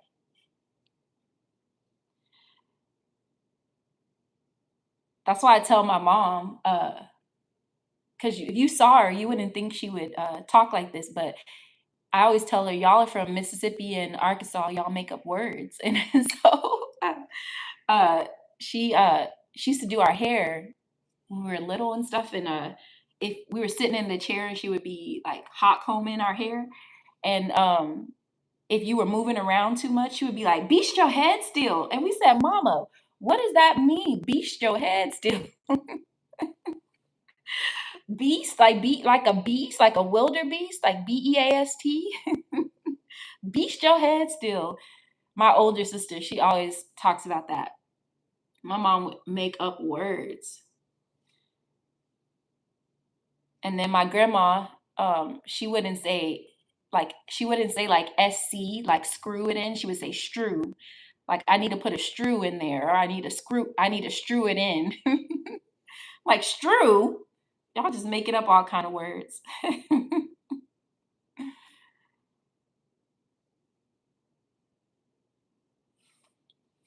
But yeah, if you saw my mom, you wouldn't think she talks that country, but it comes out. She's definitely said stuff that's country.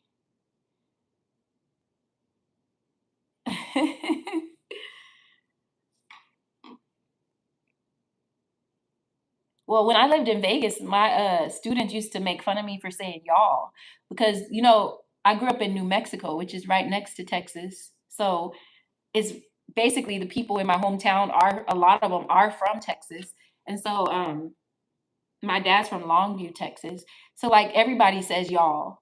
But when I was in Vegas, that's like West Coast. And so I didn't even think about it. I would be saying y'all, and then the kids would be laughing. They're like, Miss Gibson, you said y'all. That you sound like a cowboy. I'm like, doesn't everybody say y'all? They're like, nope. But I've never heard anybody else say beast your head still. I've never heard anybody say that. It's funny. I love my mama.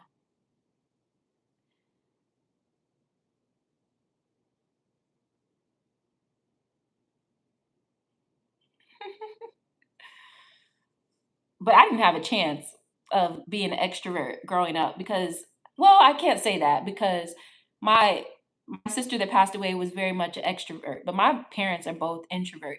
My dad is a pastor and he'll talk to anybody, but at home he's an introvert. Um,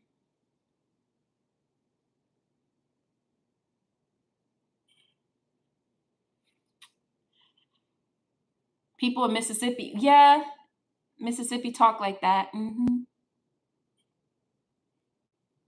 But yeah, that's probably why she does talk like that because my grandmother was actually spent most of her time growing up in Mississippi. That's why my mom was born in Mississippi and then they moved to Arkansas. So my grandmother was more on the Mississippi side. So yeah, they talk like that. Especially the country. Like they were definitely deep in the country.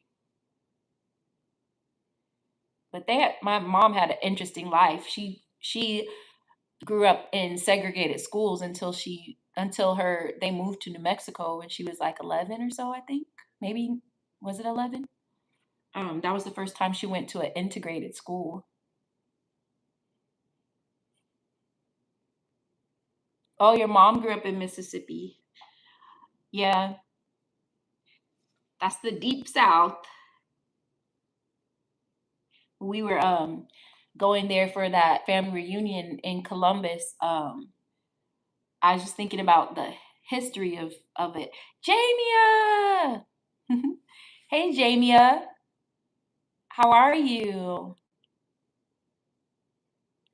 Um, but thinking about the history of Mississippi and all of that, sometimes it's kind of uh, just with all the stuff from the South and all that. You just think about all that when you're driving through Mississippi.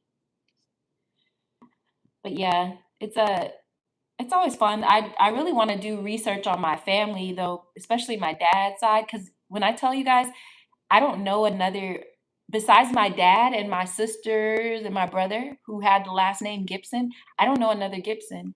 My dad never met his dad. Well, he did, but he doesn't remember him because my dad's dad died when my dad was 4, and him and him and my dad's mom were not married, so we don't know any further history. Like we don't know if he had other kids. So my dad could have siblings. My dad has no interest in finding out. He's never when we would try to ask him about researching and finding, he did not want to. And we were just like, why?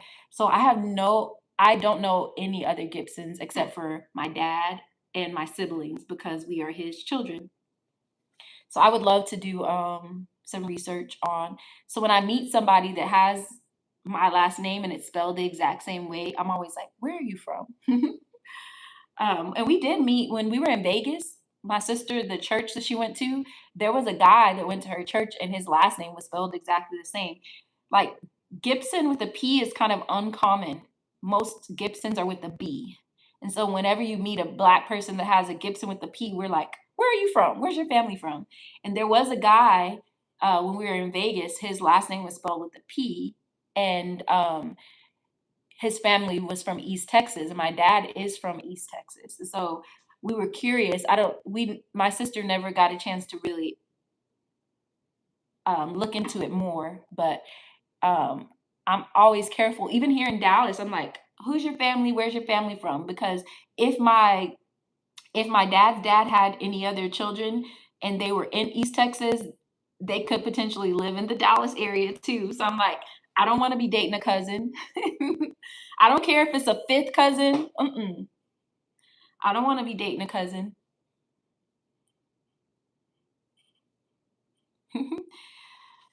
Jamia, how are you?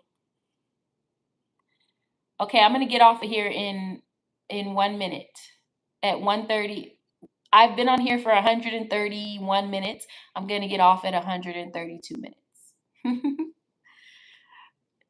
I've been on here longer than I should. And I'm getting tired of sitting here now. I keep moving around in this chair. It could be that because that's definitely happened over time in history where they misspelled the last names or someone changed the spelling. So there's that. There's definitely that too. The one person that we found out could have told us more about our grandfather on my dad's side was my grandmother's brother. And we didn't get to meet him until later in life. And by the time we found out that he would be the person to ask, he had passed away. So, and my grandmother never wanted to talk about it either. So nobody wanted to talk about who he was or his family and stuff. So we would definitely have to do the research to find that history. Because I'm just curious if my dad has any have siblings from his father. I would be curious to know. But it's 1:30. I've been on here 132 minutes. Oh, thank you guys for popping in. I'm gonna try to go live every so often. I've been horrible when it comes to YouTube, but I do want to get back active in some way. I just gotta figure out how I want to approach it. Oh wow, PBE, yeah, that's happened. That's happened even with my mom's first name.